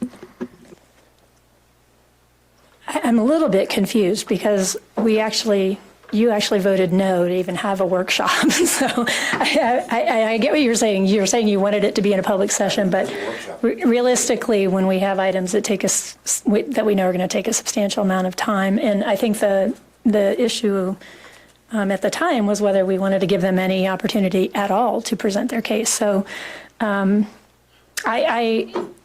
guess I'm just wanting to, I don't know that we can always accommodate I'm not sure. I tend to think that there aren't as many members of the public out there, that are all that interested in wetlands, properties, utility issues. And I think the press covered it in a very detailed way, actually in great detail, thanks to your help. So I don't think that I think any member of the public that is interested in coming to find out what the board is doing about this issue would be here tonight or watching online. I don't know that I think that matters as much to me as much as I would like to try to figure out what's the best way to resolve the issue. So I think that, I'm definitely in favor of trying to figure out what's a reasonable way to resolve all of the issues, I guess, that we're having with Lions properties to the satisfaction of the town and in a way that is productive and respectful of our community members and wanting to make sure that it's a fair process both to the town and to Lions properties. So I'm open to having more discussion on this and figuring out what the right next step is, whether that's a workshop or an agenda item or an executive session. We have executive sessions at the advice of council when we're going to be discussing things that require negotiations or taking positions. And I think those have all been appropriate when it comes to Lions properties. And in fact, I think there have been times where we said, well, we can't have any further discussion, even when we put it on the agenda as general business items. So it's a tricky one, no doubt. But I think we've handled it and are trying our best to try to handle it as thoroughly and as sensitively as we can. So, Mayor Pro Tem. Trustee Browning mentioned that he has an understanding of each side. And I think one of the most important things we could do is have the ability to describe the issue that we're trying to deal with in a manner that both sides would agree is in fact the issue. I haven't heard that yet. Personally, I don't know that we're trying to solve a common problem. It's like we're solving two different problems in two different ways and not really coming together and understanding. And I'm not very, even though I've been on this board for 6 years, we're going on 6 years. The sort of government way of dealing with issues and the legal way of dealing with issues and so forth are a little, they're not as comfortable to me as a business way of doing it. The business way of doing it is defining the problems, understanding what those problems relate to in terms of other issues, understanding the facts that we know, the facts we don't know, developing criteria for evaluation, outlining the conditions that we hope will result as a result of the solution, and then going through a process of evaluating the alternatives. And then, that's the method that I feel comfortable with. I don't think we've kind of gone down that line because we don't have the structure for it. Now, if there were a way of getting to that, it would be a lot more comfortable for me, at least, to go through to try to solve defined problems. So, Trustee Caravas, do you want to chime in? I was going to say both what Pro Tem Dreistedt and Trustee Browning said. I was also not in favor of the workshop just because we've been beating stuff around, and the handouts we got in the workshop were no different than were handed out to us prior. That we had always seen all the information and we're giving. Doing it in a general session, I'm fine with that. And I think we shouldn't, and like Trustee Dreistedt said, get all the issues out there and let's discuss what we can and deal with it once and for all. So that's fine. I'm going to look, Town Attorney, did you want to say anything? I think a concern that was raised with the town administrators, one is that most of the actors that were involved in the decision that's one of the decisions that's a dispute are no longer with the town or otherwise unavailable. I think other concerns I'd have potentially with an open session, we have to discuss in executive session to a greater degree. but there are potential concerns given the nature of where the dispute is at this point, with having a discussion on that could easily be discovered as an open record, as a public record at a later point. So I'm going to see if I can attempt to summarize what I've heard.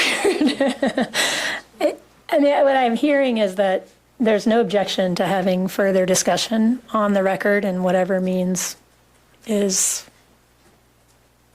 maybe advisable, and we'll have to take some advice from the town attorney on what the best way is, or what are the pros and cons of doing that, I guess.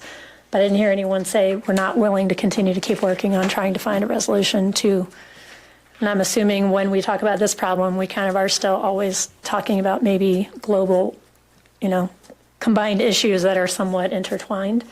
So I'm hearing acknowledgement that there's some interest in at least further discussing it. So I'm going to take that to mean we'll have our executive session tonight, and then we can talk about what the appropriate next step is with town attorney, and we'll go from there.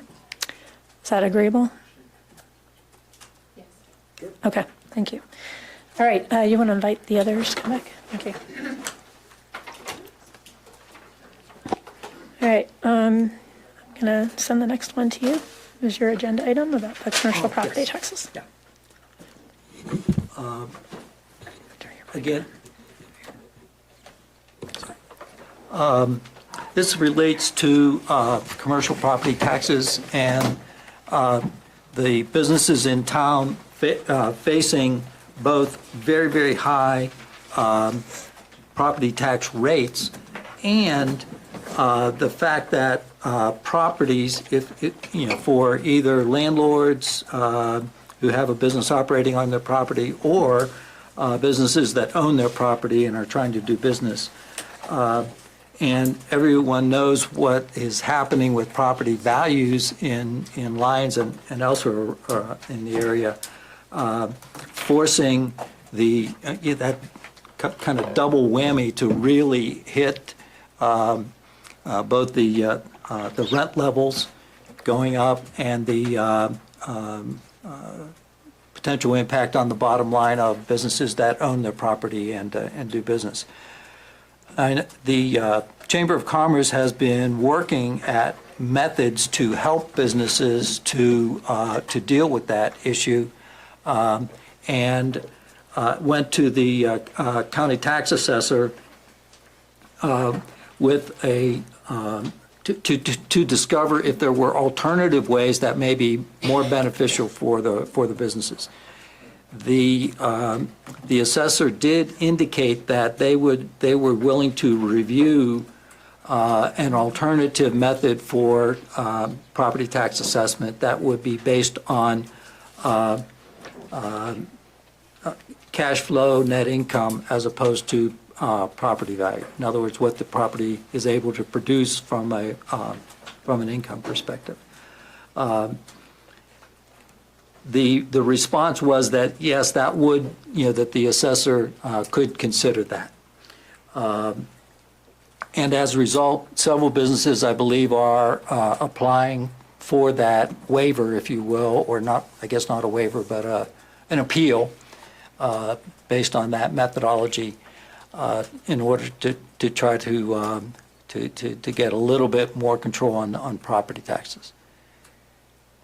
I think it would be useful for the town to make sure that businesses can sustain, for sure, but also that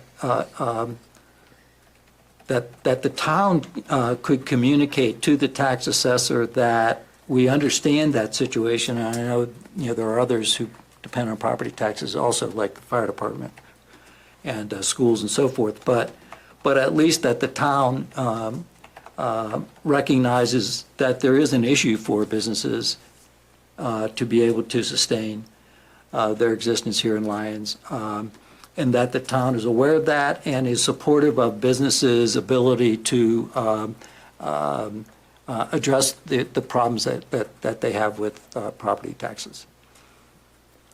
So I guess my request is, in terms of the will of the board, the town staff to make some type of communication to the tax assessor. I don't know that necessarily has to be a direct endorsement of, that particular methodology, but an endorsement of, the support for businesses to do what they can to mitigate the impact of property taxes on it. So I just want to disclose I do own a commercial property in town, but I think I can be objective during the discussion. I think I also can just kind of reiterate, I think that most people aren't even aware how high the property taxes are on commercial property in Boulder County particularly. I'm indifferent to the board's decision here. I'm going to abstain on the final vote, but I think I can stay for the discussion if there's a vote or direction or whatever we end up doing. I guess I have the same disclosure there. I don't know, I didn't feel like I had to abstain, but maybe I shall. Well, it's kind of one of those things that we all pay property taxes. We make decisions on property taxes and we don't recuse ourselves. I kind of feel like this is in one of those weird areas that it's kind of affects everybody, not just me. It's not a direct, but it's but it's related, whatever.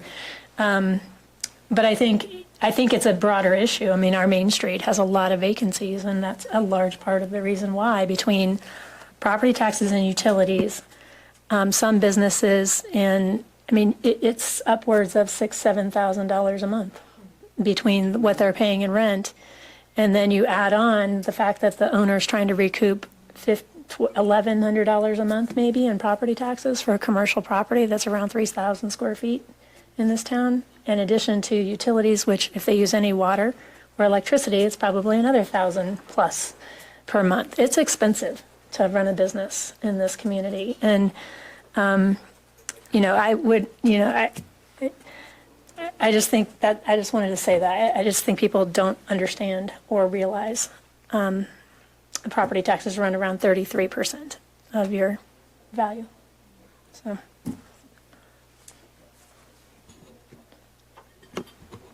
Trustee Browning? Yeah. I am sympathetic to the difficult situation that a lot of businesses are in large measure, frankly, because of state law considerations that we have little control over. Gallagher Amendment, continuing to increase the percentage of taxes collected from commercial businesses. But I think it's important, I'm not sure exactly what we would be voting on, but it's important to realize that the town, along with school district, fire district, library district, has mixed considerations here.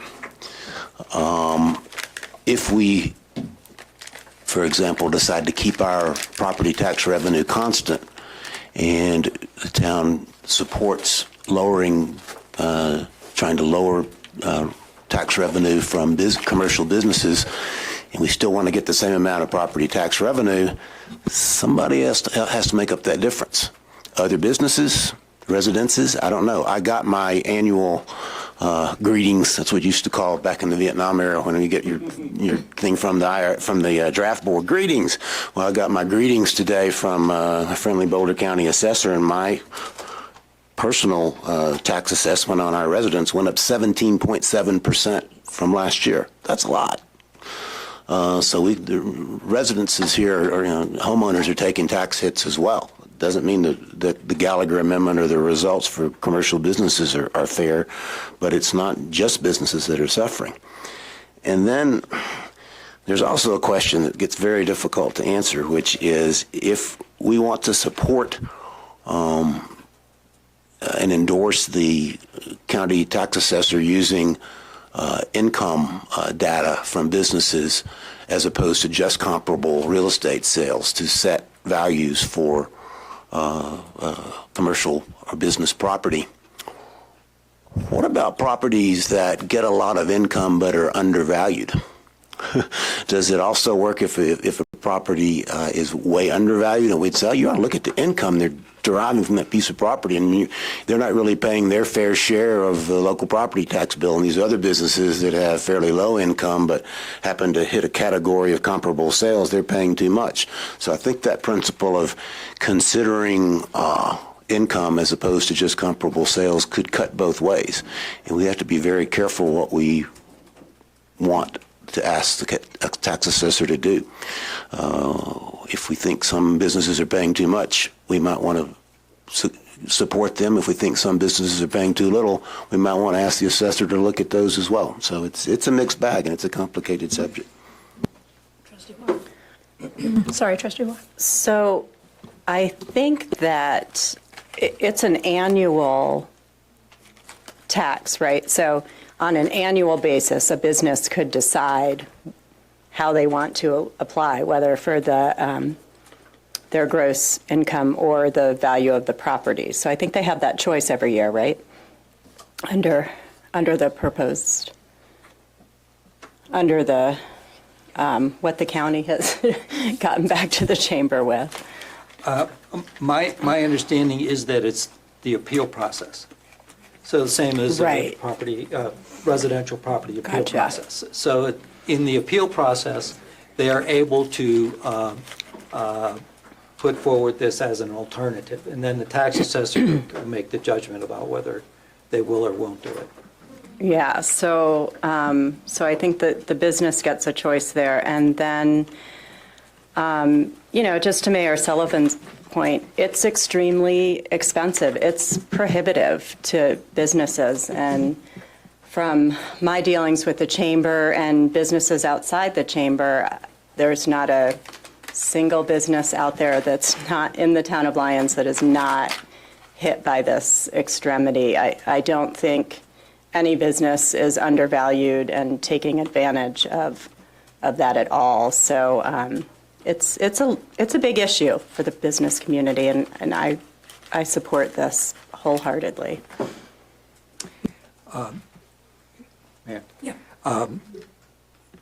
My suggestion is not to expressly endorse a methodology, because that's already established.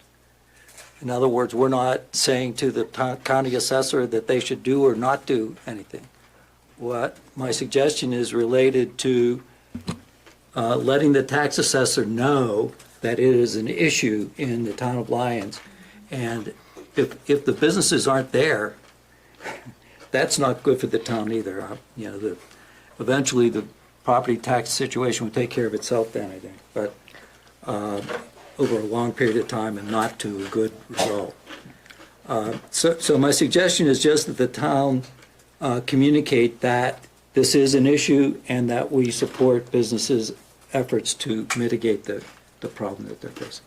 I'm going to ask the town attorney to kind of offer what your suggestion is about what the town could do if the board wanted to give that direction. So I used to, just a little bit of background, I used to do property assessment appeals for the city and county of Denver when I was a Denver city attorney. And the way it generally works is the appeal process, it's a kind of a quasi-judicial litigated proceeding. We have two sides. The county obviously saying we've uphold our assessment value, and the property owner saying that, it's not really that. It should be based on some other methodology, or your comps are wrong or something of that nature. I think the only way that I can think of where the town can do this in the way that you mentioned is the town of a letter, basically, to just have available to property owners they could present as evidence as part of their appeal process. I'm not sure whether the town could always send a letter to the county assessor and say we think things are too high and we should encourage the acceptance of a different methodology, but it has a more value, I think, in the actual appeal process. Those are the two ways I can foresee the town sending a message, other than just talking, the town sending a letter to its representatives of the Boulder County Board of Commissioners is another option potentially. But there's no clear process through which the town can make its views known as to what the proper methodology is. Trustee Caravas? Going off of what has been discussed, in order to help the businesses, because not all business owners understand this process, especially if you move from another state, you come in, buy a market and start up, and all of a sudden you realize you're both feet in, and all of a sudden taxes, utilities are high. Mm-hmm. Can the town, or the chamber, or a combination of this board help get, maybe it's too late in the season, maybe we should have done this in January, February, get somebody from the assessor's office to sit down with the business people in this town, with the chamber, and go over a great detailed discussion, and maybe us, so we can understand more of it too, relating to what Trustee Browning said of there are districts that rely on. Well, back-to-back years of double-digit increases will more than mitigate, I'm pretty sure, anything that any business would get a relief on this year of what those districts have received. They'll still be receiving way more than they did. So there's that until things reverse, should they ever reverse. But property tax issues, counties and cities have been dealing with this issue since the 80s. And no one's come up with a perfect solution in the states I've dealt with yet. If the chamber feels this board needs a letter based on what Brandon has told, if we can support the businesses, but help the businesses decide, they've got to figure out which way they're going to go each year. And flip-flopping each year based on income, assessors could pick up on that too. And at some point, receive your appeal for that year, but could probably just ignore it too and just say no. So just a background information is the chamber has had representatives sit down with the county tax assessor and have extensive discussions and arrived at it. I don't want to miscommunicate. It's not like write these things down, take it to the tax assessor, and they say, okay, no problem. It's an appeal process. You have to go through the appeal process. And one of the things that the county tax assessor said is they would consider looking at the income-based approach. So I don't, at least my understanding is it's not like it's a formula that guarantees anything, good. but it would. Well, that's a good thing then, because as I try not to have conversation, speak to the chair. If you have a year, you got to replace a lot of equipment, and your taxes are up, utilities are the same, and your expenses are up 25-30% that year, just for your own personal infrastructure. Yeah, I would like to think the assessors could take a look at that year and give one of our businesses a break. Because there are years that businesses have. You can plan your depreciation, you can plan all your roofs, sidewalks, parking lots, but life being life, you can get hit pretty hard, and sometimes puts businesses out of business, and I'd hate to see that, and I'd love to see some relief some way. Trustee Farrell. I just wanted to write something down so I don't forget it. Okay, so I guess I'm a little confused as to what the goal is currently. Are we talking about this because we are saying that we want to communicate to the assessor, the county assessor, that we are endorsing an income-based approach? Are we just communicating that we support it, or that we are going to continue this as a discussion as a board? I'm confused as to what we're trying to accomplish right at the moment. I'm sorry. Yes. Number one, I think it may not be a good thing to try to endorse a specific methodology. And I'll repeat that. I don't think that's necessarily it. It's that we support businesses in their efforts to mitigate the issue they're dealing with property taxes.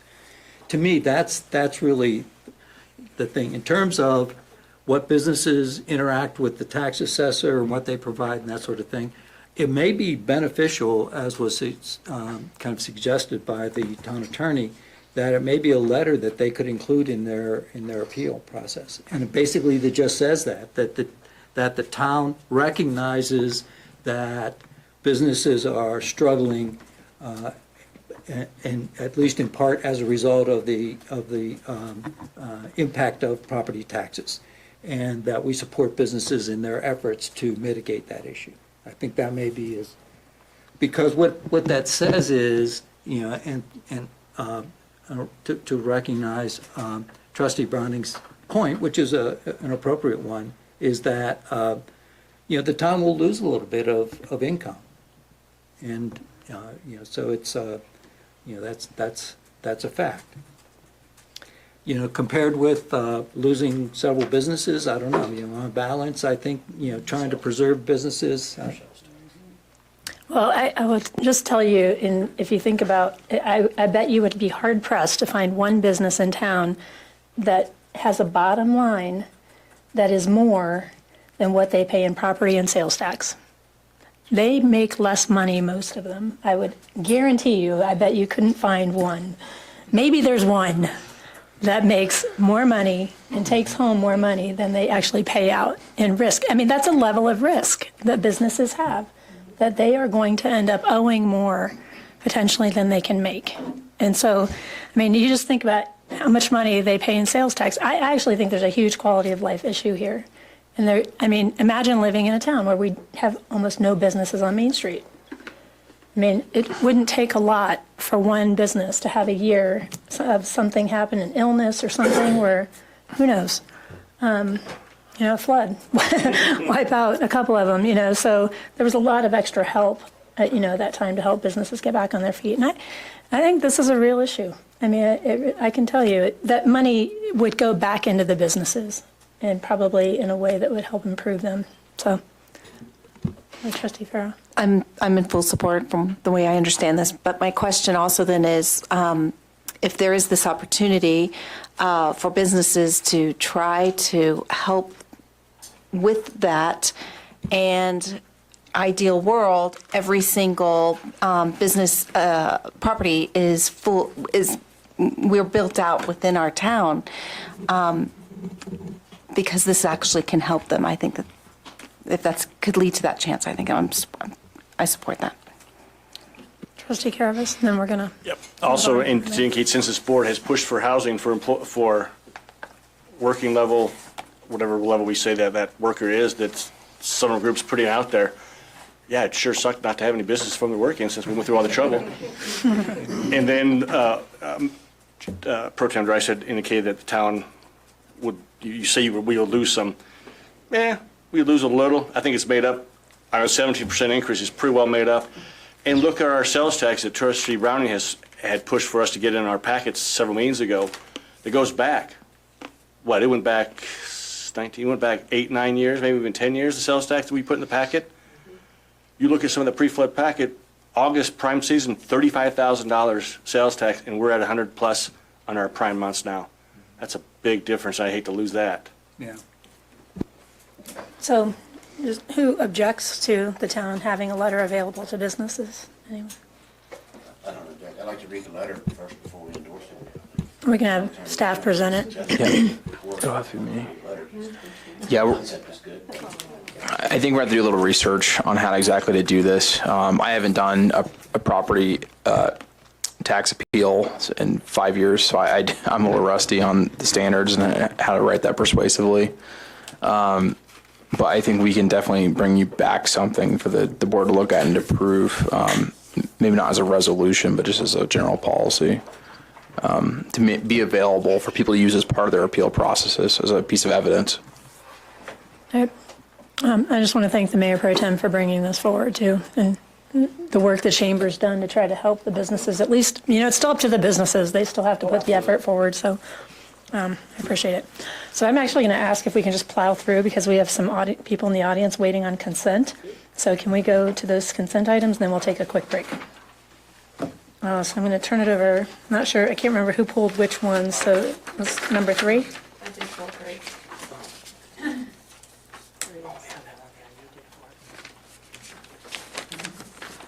Who pulled number 3? Okay, I'm sorry, Trustee Farrell. I just basically wanted to know where the budget was going to come from. It just said paid for by town. For the BBA contract, because it is mostly concerning water issues, it will come out of the water fund. Okay. That was all I wanted to know. Thank you. Is there a motion to approve Resolution 2019-43? I move to approve Resolution 2019-43. I'll second. Any further discussion? Hearing none, I'll call for the vote. All right, motion's approved. Motion's approved. Number 4, Me. Trustee Caravas. Just, the MOA was a little vague. All it said was on the closing, on using Monday's evening time after closing time. What is closing time at the library currently on Monday? 5? You can turn your mic on. Oh, sorry. Do I need to restate the question? Everybody heard the question, right? Okay. Any possibilities of changing that time in the next 2, 3, 4 years if the town's looking at using that? We have your word on that, right? We know where your library station, where to find you, right? Okay, so it's 5 o'clock. Okay, it just wasn't in there, and I just wanted to make sure. What's that? I said 5 seems early. Well, yeah, but that's okay. So I will move to pass resolution 2019-44. I'll second. Any further discussion? Yes. Mayor Pro Tem? The way the memorandum is written, it seems like that the availability of the rooms is set in, pretty close set in stone in the document. And it can be changed by mutual consent. So in other words, the town really is almost, that's it for the town, unless we can convince the library to change it. So in other words, the library has a veto on it, and that's after the town really has gone pretty far along the road to accommodating the library, which I love. Believe me, I love the library, I love and I love the room availability. It was just, I'm wondering if there's some, and even if it's just an understanding that, if for example, either the Board of Trustees or the Planning Commission or one of the other commissions, for some reason, wanted to use a different night than Monday, that it could be done, and that the approval would not be unreasonably withheld, kind of thing. Is there any specific language you wanted to propose changing? Yes, I have to find it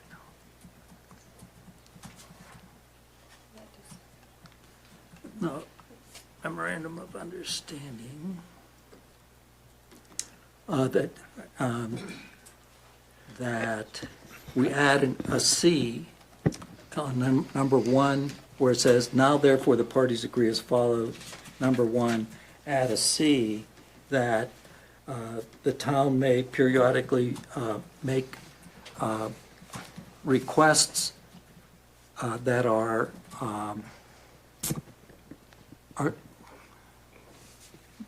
make requests for changes in time or numbers of meetings, and approval will not unreasonably be withheld. Kathleen, do you want to come up?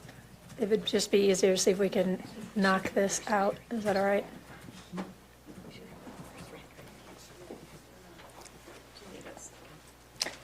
Just push the little button. I think I'm not sure. You can sit down, that's fine. Is it a motion? Yeah, there is a motion. This is discussion. I think we're still in discussion, and then we'll just see what the issue, if that, And we're, how they might feel about that change in language. obviously, the Monday night thing was just trying to keep it as simple as possible, and I did contact Deb and try to find out what night was busiest and that you had most conflicts, so it would make sense.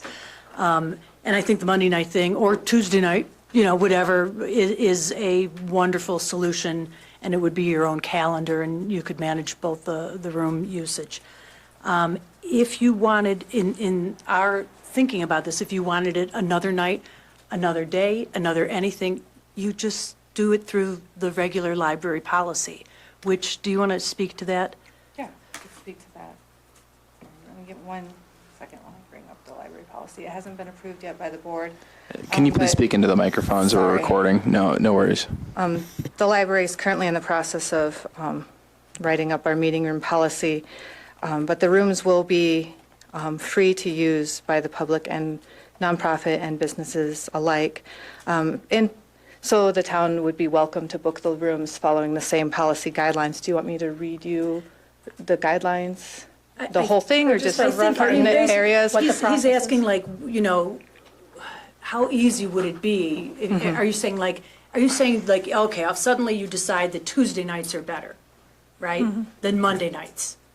And then we have to sit down together again and go, okay, because that means the board is to move their meeting. And I mean, we are very accommodating, but if it's 5 years down the road and now Tuesday, Wednesday, and Thursday nights were open for general library usage, then we couldn't accommodate. So, it's hard to make a future commitment. I think really we just Well, need but to- it's, and again, we back up. This is a process of thinking through things like this that doesn't say, that there's anything wrong right now but rather you have to almost think 10 years from now when all of the current board is replaced and for some reason they're all bad actors. No, seriously, I know. I'm serious. This No, I is a know. legal Yeah, document and yeah. it has prevalence. So it's like trying to say what enables the town to be somewhat guaranteed that it's sort of recognition of the extent of the town has really gone quite a ways in helping the library, as it should, and I voted always yes on that every time. But rather that recognition to the town is a little bit more aggressive than what's stated here, so that the town has a little more ability, if you will, to have access to the rooms. I thought that actually was something we discussed previously and talked about, and this comes back, and actually, candidly, it looks a little more restrictive than things that we looked at 2 years ago. It just seems like so throw out, we're not trying to be restrictive, we're trying to be simple and clear, so you can count on things, and so they're not Right. ambiguous. So that's why what I suggested was an item C that said if the town has needs for meeting rooms, We have it in our policy already. or for different meeting times and locations in the library in the future, that upon request, that will be reviewed, and those requests will not unreasonably be withheld. That's all. Trustee Drysdale, are you referring to random one-off meetings, or would you really, what you're looking at is changing it from Monday night to Tuesday night? Well, it's kind of both. This is a situation. PCDC also meets on Monday nights, and so it would be a good situation for them under this, but It won't be because we have to record. So neither the board nor the planning commission will be able to ever use it on Monday night. And so it will only be Park and Rec on Monday nights maybe. so, but I thought the plan was to eventually move this whole, There was discussion that you guys may take down this town hall at some point, and you might need to temporarily move to the library and have your meetings while you were building the town hall. Right. And we definitely would welcome that. It seems like, one of our scenarios was, why don't you do Tuesday? We were going to give Tuesday nights to you completely, and Monday nights if you needed it for a town hall style meeting. But all of a sudden, it got kind of unclear about how many meetings, what night was the best night to offer. Rebecca's going to remind us of the other elements of the policy that are important. Well, I was just going to propose, we do have a part of our own policy, and if you wanted it in the memorandum of understanding as well. So I could read that portion of our policy to you, because it seems to address your concern. So I'll read the whole thing for clarity. This policy does not apply to the use of meeting rooms for library programs, library services, and sponsored functions having priority for use of these facilities. The town of Lyons and Boulder and Larimer County meetings have priority over public reservation requests of these spaces. If a conflict arises, the library may cancel reservations with no less than 5 weeks' notice. So that's in our own policy to give preferential to government agencies and the public library. Is that something you would want moved into the memorandum of understanding to address your concern that if there's a change in library board, that there would be, I can't remember, yeah. in the future, it'd be clear? Selfishly, as a member of the board, would think that the town of Lyons has done the most compared with Boulder County Yeah, or yeah, I Larimer agree County. with you. And Harry, this hasn't been reviewed, but I agree with you. Like, you guys should have, you should have preference First priority, over, yeah. over other government Yeah, agencies. with that, then So I'm we fine. can, we can definitely get that into the general policy. I just didn't want to frame it child's list. You before you before you. We still want to keep the policy pretty simple and Sure, clear that's fine. without listing out. I've said my piece. Thank you.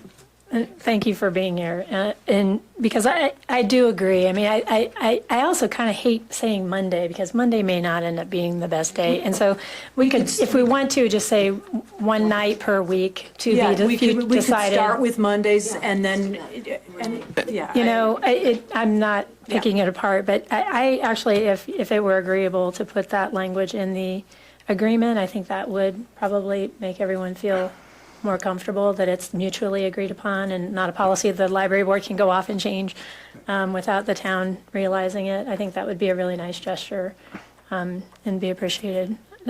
Town attorney and then trustee Caravas. Go ahead. Oh, I was just asking Mayor Sullivan whether, I think one solution to the changing night issue may be to amend A to say that the town may elect another night to be its one guaranteed night per week, which shall not be unreasonably withheld by the library. Okay, but you do understand Yeah.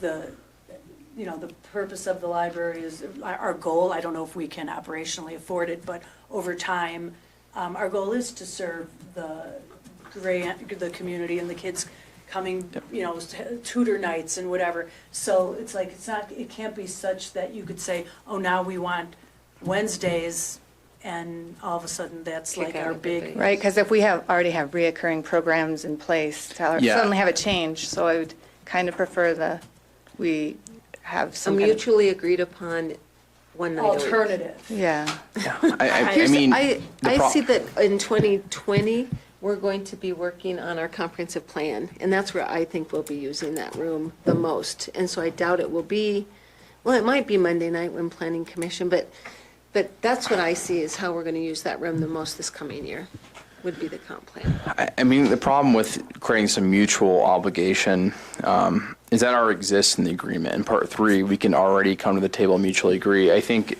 if you wanted to create some sort of preference, in some sort of ability to create a different day, if it's not to be unreasonably withheld, if they have conflicts, that's reasonably withheld. And so that adds a little bit stronger language, but doesn't totally tie the library's hands. It's stronger than mutual agreement, as it limits that discretion. That's the only other option. If we're going to mutually agree to changes in this agreement that already exist within the terms as exist now. Okay, so I'm going to go to trustee Caravas, then trustee Wall, and then back to Mayor Pro Tem. Go ahead. The policy you read, the paragraph you read there, sounds fine. I think Trustee Rice would agree with it. The 5 weeks I'm kind of concerned about, because I know you have schedules, but emergencies come up with us and hopefully as your scenario 10 years, 15 years down the road, 4 years down, flood issues. Well, most likely your calendar will get blanked out pretty quick if there's an emergency and the towns will be meeting there anywhere it could possibly meet for whatever.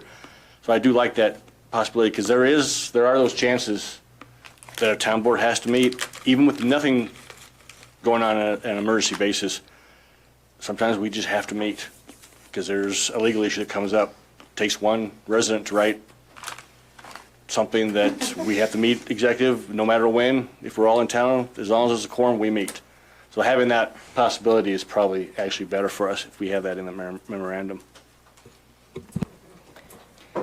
Yeah, I would agree with that. I mean, that couple of sentences that you read from your policy in the works is totally acceptable to me.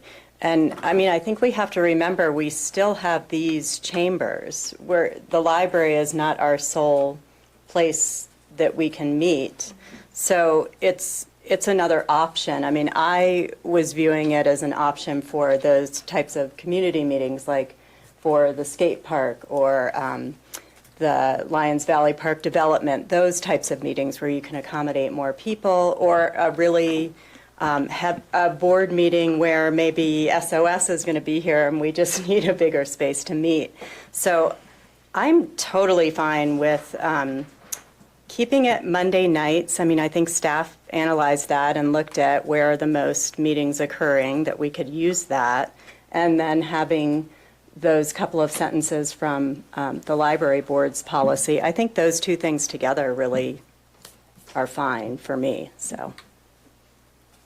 Yeah, I just wanted to mention that the notion of not unreasonably withheld means like, that future board 20 years from now couldn't say, no, we're not doing anything at all that night, but we don't want you in there,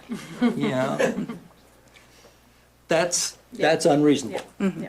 Saying that, look, we have pre-scheduled things for children, that's a reasonable reason to withhold the room. So, I think the town attorney's language was reasonable.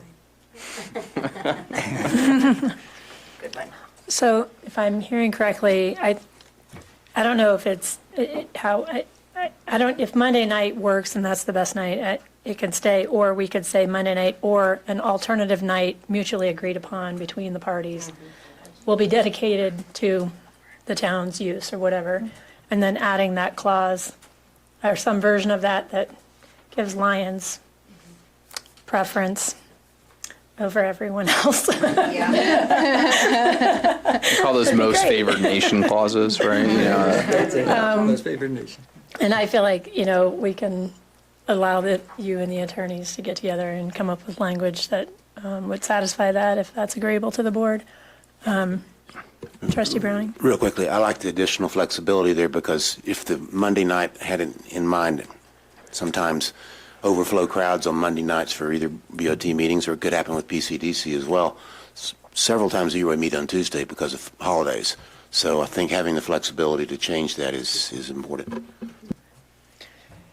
Yeah, and I would just add, I don't see us having many board meetings over there, but we could have I do think there are some special occasions where we might set up tables and have an open meeting that's not a board meeting necessarily. It's going to be like we're having a soft opening, a restaurant. It's going to be months, and we're going to figure out a rhythm of the library and a rhythm of how the town and commissions, whatever, want to use the library. Absolutely. And we will be flexible, but I understand. All right, Trustee Caravas, you have a motion? Well, yeah, I already did at the motion. So do you want me to withdraw my current There motion? is? Yeah. Okay, I'm sorry, I didn't hear it. I didn't, And rework everything, come back, was I? or approve okay. with the agreed upon agenda, with all the agreed upon work, and how are we doing that? Because I already have a motion in a second, and then we started discussion and then, I made the motion at the end of I pulled I it. completely missed it, I must have been That's really okay. My wife focused does on that to me reading all the or time something. too, so I'm used to that. I'm used to it. So do we we have a want to motion pull and it a off? second. or- Trustee Sullivan, I guess the question is, Mayor Sullivan, yeah, sorry. Okay. The question is do we want to continue this to another meeting? Or do you just want to authorize the city attorney to make changes that are consistent with the discussion?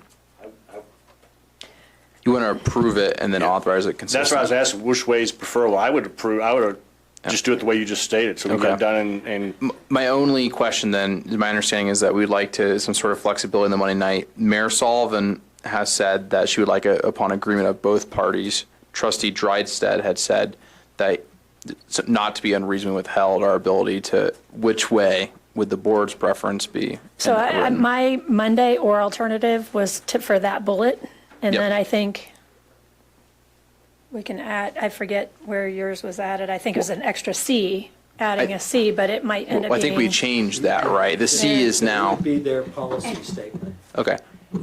The C is the policy statement, but the A, by switching the day, is that unreasonably withheld, or is that just a mutual agreement? I would like for it to say, and approval by the library will not unreasonably be withheld. That's my It's understanding.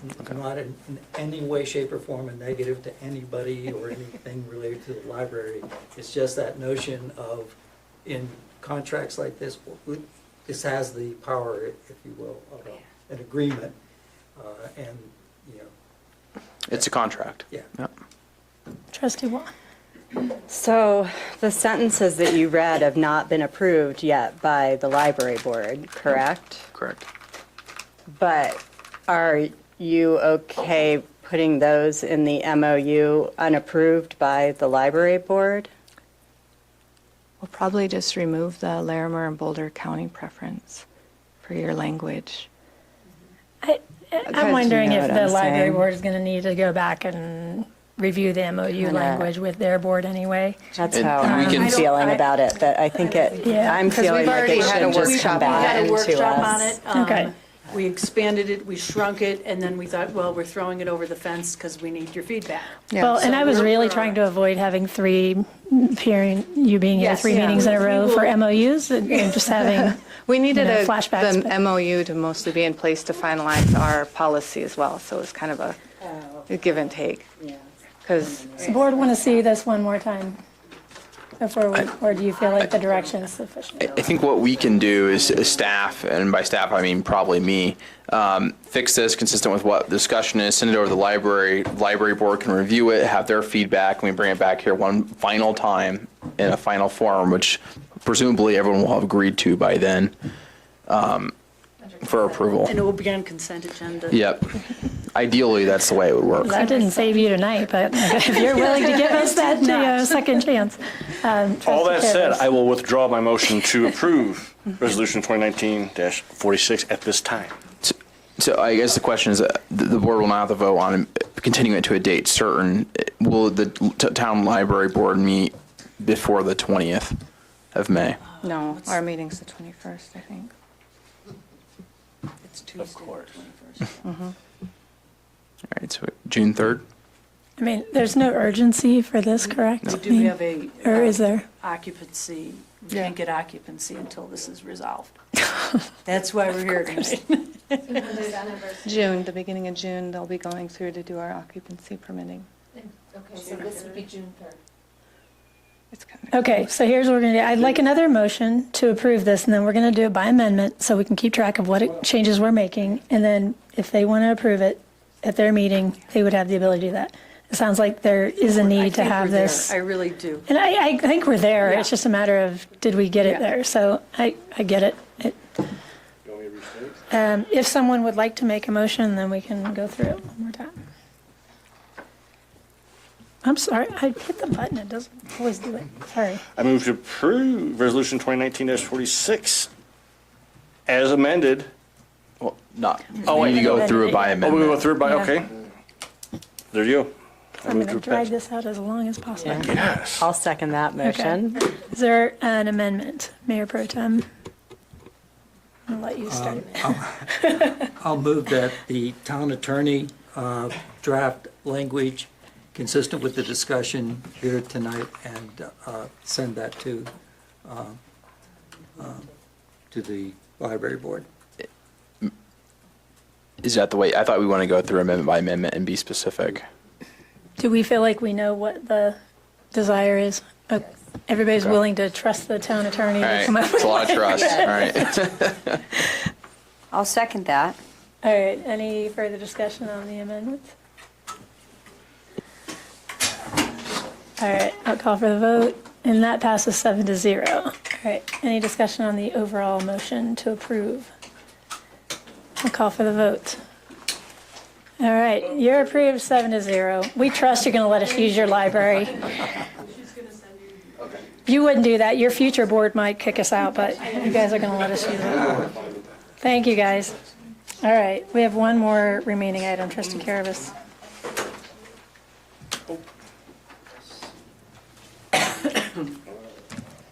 I'm not gonna pull it up. Jeez. Let me find my page here. If I can get my tablet going. 282, this page, here we go. Just, this is 2019-6. Oh, I said wrong, didn't I? No, that's why I said 6. It should have been 44. No one caught that, did they? No. Oh, did I say it right? Looked like it got corrected. Okay, okay. I'm in the resolution on my, to pass. Anyway, I was added whereas, and I'll pass it around. Here you go, one for you. I won't give them all to you this time. Okay. How's that? Let me take one, pass it around. So which one are we on? The actual, the Abbott, Charles Abbott and Associates on-call engineering services. Okay. Just add a new fifth whereas, and it's going around, so Deb should get one. How about that? I thought of you this time, Deb. How about that? I'm getting better. The town, whereas the town of Lyons continues to have an immediate need for civil engineering support for non-grant funded town projects, and continue on. Just, it's there. That's great. Plain and simple. I'll second that. Okay.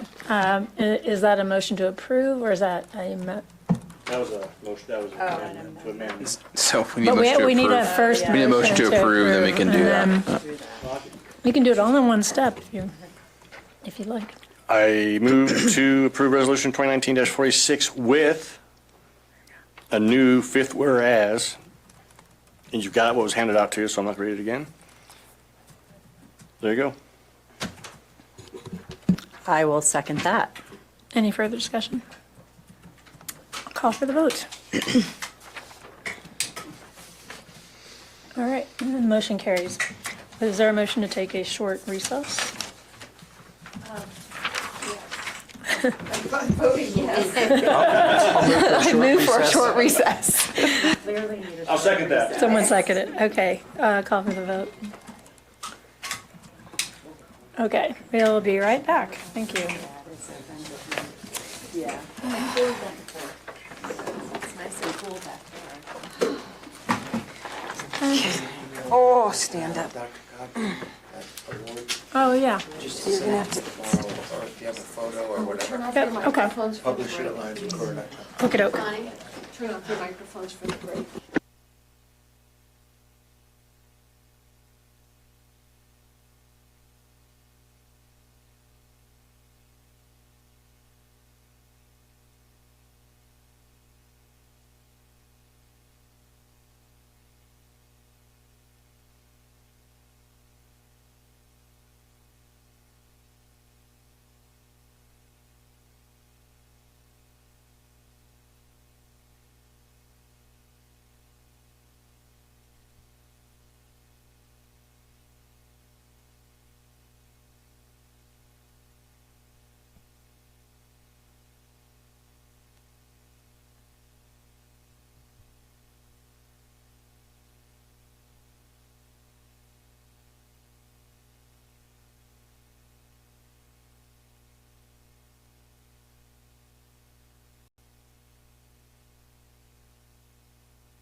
right, we're going to get back to it here, so we can try to get home before midnight, maybe.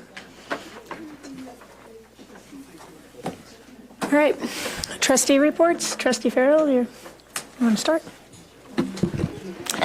I actually don't have a whole lot to report. All right, So great. there we go.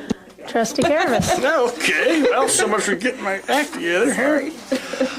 UEB meeting was canceled for the 1st due to quorum, so they've got to move in town reserve space for the 8th. So in 2 days, we'll have a UEB meeting instead of on the first Wednesday like it usually is, just so you know. So come one, come all. And there's a good chance they'll move the 3rd one from the 15th to the 22nd, but they'll probably discuss that at the meeting. At the last meeting, there was an individual from Sunrise Engineering who I guess just sitting and watching. I guess they may be thinking about or applying for the RFP that was out for engineering services. So someone was there. I brought up the BOD issue with Ramey. They were wondering when the water rates would go in. Well, you answered that. Thank you very much. So if they were listening, they saw that. Still starting to have some concerns on the metering, getting the metering. I know the RFP's out for the metering because the net metering is going to, the subsidy for the net metering is going to, they say from the rates, it's hurting us with the few solar homes around there. So there's a lot of people, a lot of us are subsidizing a handful of people in town. So the longer we wait on the metering, it's just, yep, I know. So that's just kind of their, what they've said. Ecology Board will be meeting the 21st, 6 to 8:30. I'll probably be gone that evening, so I probably won't be there. Let's see. Plant sale for the Botanical Gardens fundraiser May 18th, May 19th, that weekend. Same weekend as our, I believe that's the cleanup day, Saturday. 65 willows were planted at Laverne Johnson Park along the riverbank by the second graders for Arbor Day. This time with tags saying, school project, please do not pull out. Since so many were pulled out and used for hot dog roasters last year. But the ones that weren't pulled out, if you walk through the park, have noticed they've done very well and are doing well. Awesome. Just hopefully the new sticks will stay there and can look that good a year from now. Still, there's not I think I might have said this last time, Victoria, you have to remind me, there is probably no need for a town liaison because the board kind of decided Dave Fay works with Dave with Parks Commission, and anything comes up, they just kind of agreed that they'll bounce off, then Fay will report any questions the college board has for, staff. Dave said he'll funnel through Fay, so there's not a need to have someone assigned to go to those meetings. Then the board was fine with that, and Dave was fine with that, so if that's okay with you. Dave and I have not discussed that, but we can tomorrow. We have a Friday. Okay, well, there you go. And that should be it. Trustee Wow. I don't really have anything either. I was out of town last week and missed the tourism marketing grant meeting, but I know that the Main Street annual plan and program is being worked on by Tiffany and the tourism marketing group, and they reviewed that. So I'll have more information to report later. All right. Trustee Browning. The Sustainable Future Commission hasn't met since our last meeting. They're meeting Thursday. They have a subcommittee that's been working on the cleanup day, and that's their main focus at the moment. Related to that, I've communicated a little bit with town staff, Kim Mitchell mostly, that I think with cleanup day coming up, it's important for the town to let citizens know that there will be another opportunity, or actually I think 2 opportunities, summer and fall, whenever the town staff believes it can best be scheduled for there to be curbside limb pickup, so that people know they don't have to bring all their limbs down to cleanup day. That's something they can do. And if they want to get rid of them on May 18th and have the means to truck them or haul them down to the park, they can. But I think before the 18th, we ought to let people know this won't be your only opportunity. We're going to try to do curbside later on in the year, just to give them the option. Trustee Miller. So our next Human Housing and Human Services Commission is May 14th, which is next Tuesday. from 3:30 to 5. And the last time I met with Toby and Amy about the transportation grant that Boulder County has, they have $20,000 to grant to us for some sort of transportation. We're brainstorming on how we can use those funds for getting people back and forth to medical appointments or whatever. And whether it's using a Lyft driver here in town and reimbursing them somehow, or using a, or how they would even go about scheduling it. It seems it would have to be scheduled through town somehow because it is a Boulder County grant, which is kind of the problematic part. I'm sorry. I think we should discuss this further, for the reason that this is regulated by the PUC if you hire out services, and if Oh, sure. Yeah, we talked about the PUC. having a and how- Lyft driver do it would be probably in violation of the TNC rules for Okay. transportation network companies. Yeah. And so probably what would happen is the town would have to have a contract for hire people that are authorized to perform that kind of work. Uh-huh. And we can talk more offline about what types of providers could do those kind of services. Yeah, and I knew that there was some PUC laws governing this type of thing. Yep. But we weren't sure what, so that was the next piece that we were going to talk about or looking into. Toby's putting together a survey to give to people with special needs or low income, trying to figure out how that's going to be distributed, maybe through LEAF or through the senior lunches, that sort of thing. So we're going to meet again, hopefully in the next week or two, regarding that, to get that survey out. And then, let's see, what else? Oh, we met Lori Barton. She's the new LEAF director. I don't know if y'all have met her yet. But she lives in Longmont, and she's very enthusiastic and going to be a real asset to LEAF and that program. So we're excited to have her. That's probably all I've got. I do know that my mom put an application in for the commission. That might be what you're talking about. Yeah, that's probably what you're talking about. I'll look back. I don't remember. I looked through my file, all the ones that I've gotten since I did the last round of appointments. I didn't see Because them. usually they don't come to me. Yeah. I don't get them for someone, and I did, so. I think her husband dropped it off at the No, it was town. on an email, Oh, it was? yeah. Okay, Oh, if you okay. could, hopefully you Okay, can we'll find it check and to see send it if to one me. came in. Yeah. Okay, thanks. But it was for this commission, Housing and Human Services, not Arts and Humanities, just to clarify. Okay, thanks. And that's it. Okay, the PCDC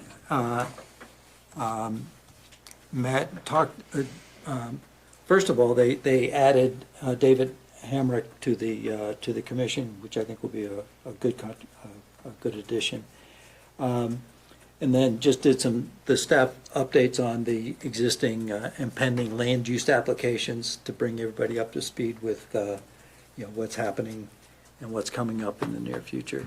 And talked about the downtown design guidelines and a public review process to make sure we understand how businesses feel about it and residents feel about the design guidelines.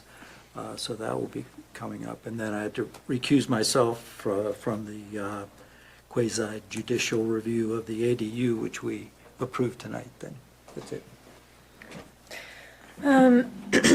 Parks has not met since we had our last meeting. I did go to Dr. Cog on April 17th, and all the TIP projects developed by the subregions were presented, and they were we moved to accept the proposals, but they aren't final until later in the summer. There's several public hearings and things that take place for those. So it's great that we have the CDOT thing cleaned up before, so no one can say there's any reason our project should drop to the bottom of the list. So I'm really glad to hear that. So I can go in and hopefully keep our projects on the same, in good standing where they're at. I did also, Paul Glasgow was also at the Dr. Cog Award ceremony this past Friday night. So we accepted an award on behalf of Lions for the land use program, the Dr. Bop program. So we got a photo. We'll get it to Joseph. He can put it in the newspaper. And they did a really nice video. I don't know if you got to see the video that they did. Pieces of it from Ariel that she. Oh, okay. So I had Neil record it. So I have a recording of the recording being played up on the screen. It's not a great, but I'm sure Dr. Cog would give it to us. I did kind of feel like, there's kind of a bittersweet, getting an award based on what we've done with properties that people lost. So I didn't put it on Facebook or anything like that, but I did want to let you know that we went. It was a nice event, and it was nicely done. So I think it was a good video. Other than that, I did have a question for the town attorney. I don't know if we could get an update on the last legislative session and what happened to some of those bills. I know the Family Leave Act got continued, but I didn't hear about, do you happen to know if they passed the local minimum wage bill? I'm not sure on that one. I did know I the looked it up and I couldn't find it. Family Leave Act did kind of wither on the vine, Yeah. which is a big concern of the town, but I'm not sure, and I can definitely update you on the next board meeting on the status of the local minimum wage tax. Yeah, I tried to even look up the bill and it said passed, but it wasn't clear whether it really passed or not, so. Yeah, I know it was a frantic last couple weeks, so I don't know the exact status of that. It's an amazing thing when no one can tell you what bills have passed our state legislature. But I'll put that on my list for next week to have you an update on Just what an did update. pass the legislature, because That'd be great. CML, I know, is writing that report right now, where they do, this is what happened in okay. the session. All right, that's pretty much. The only thing I did want to just let you know is on the next agenda, we are going to talk about whether we want any ballot issues on the November ballot. So just to give you lots of time to think about that, because we don't have, I think we have to set the ballot language by, when?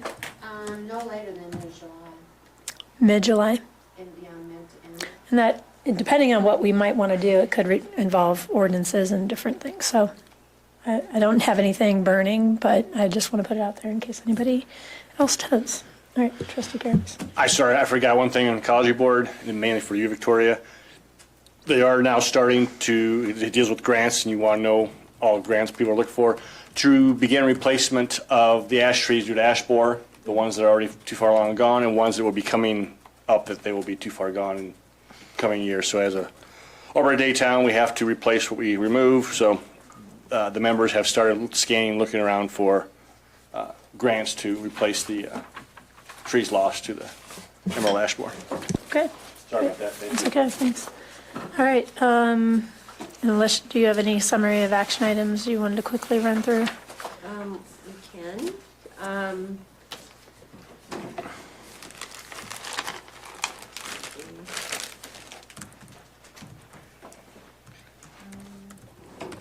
Increasing signage and timeliness of when chemicals are used for weed mitigation.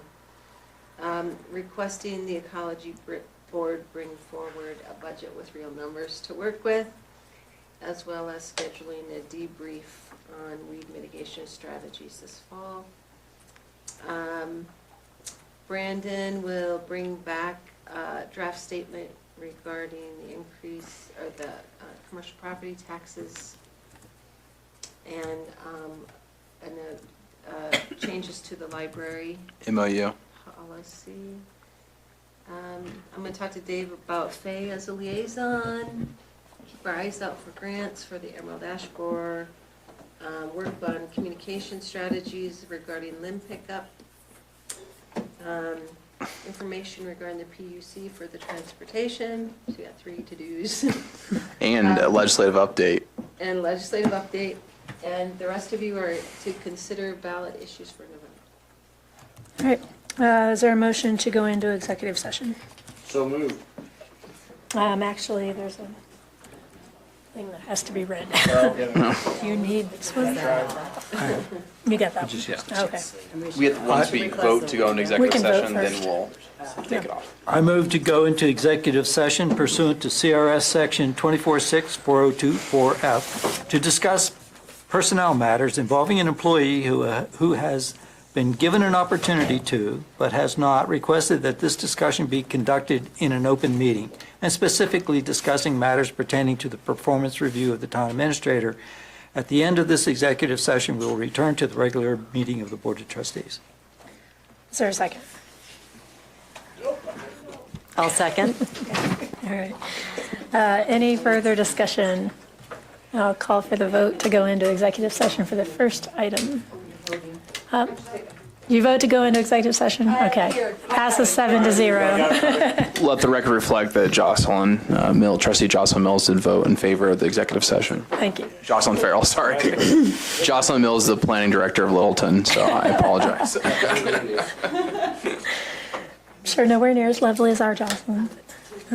So, okay. All right, so tell me when you're ready for me to click on. They're going to make. Just a question.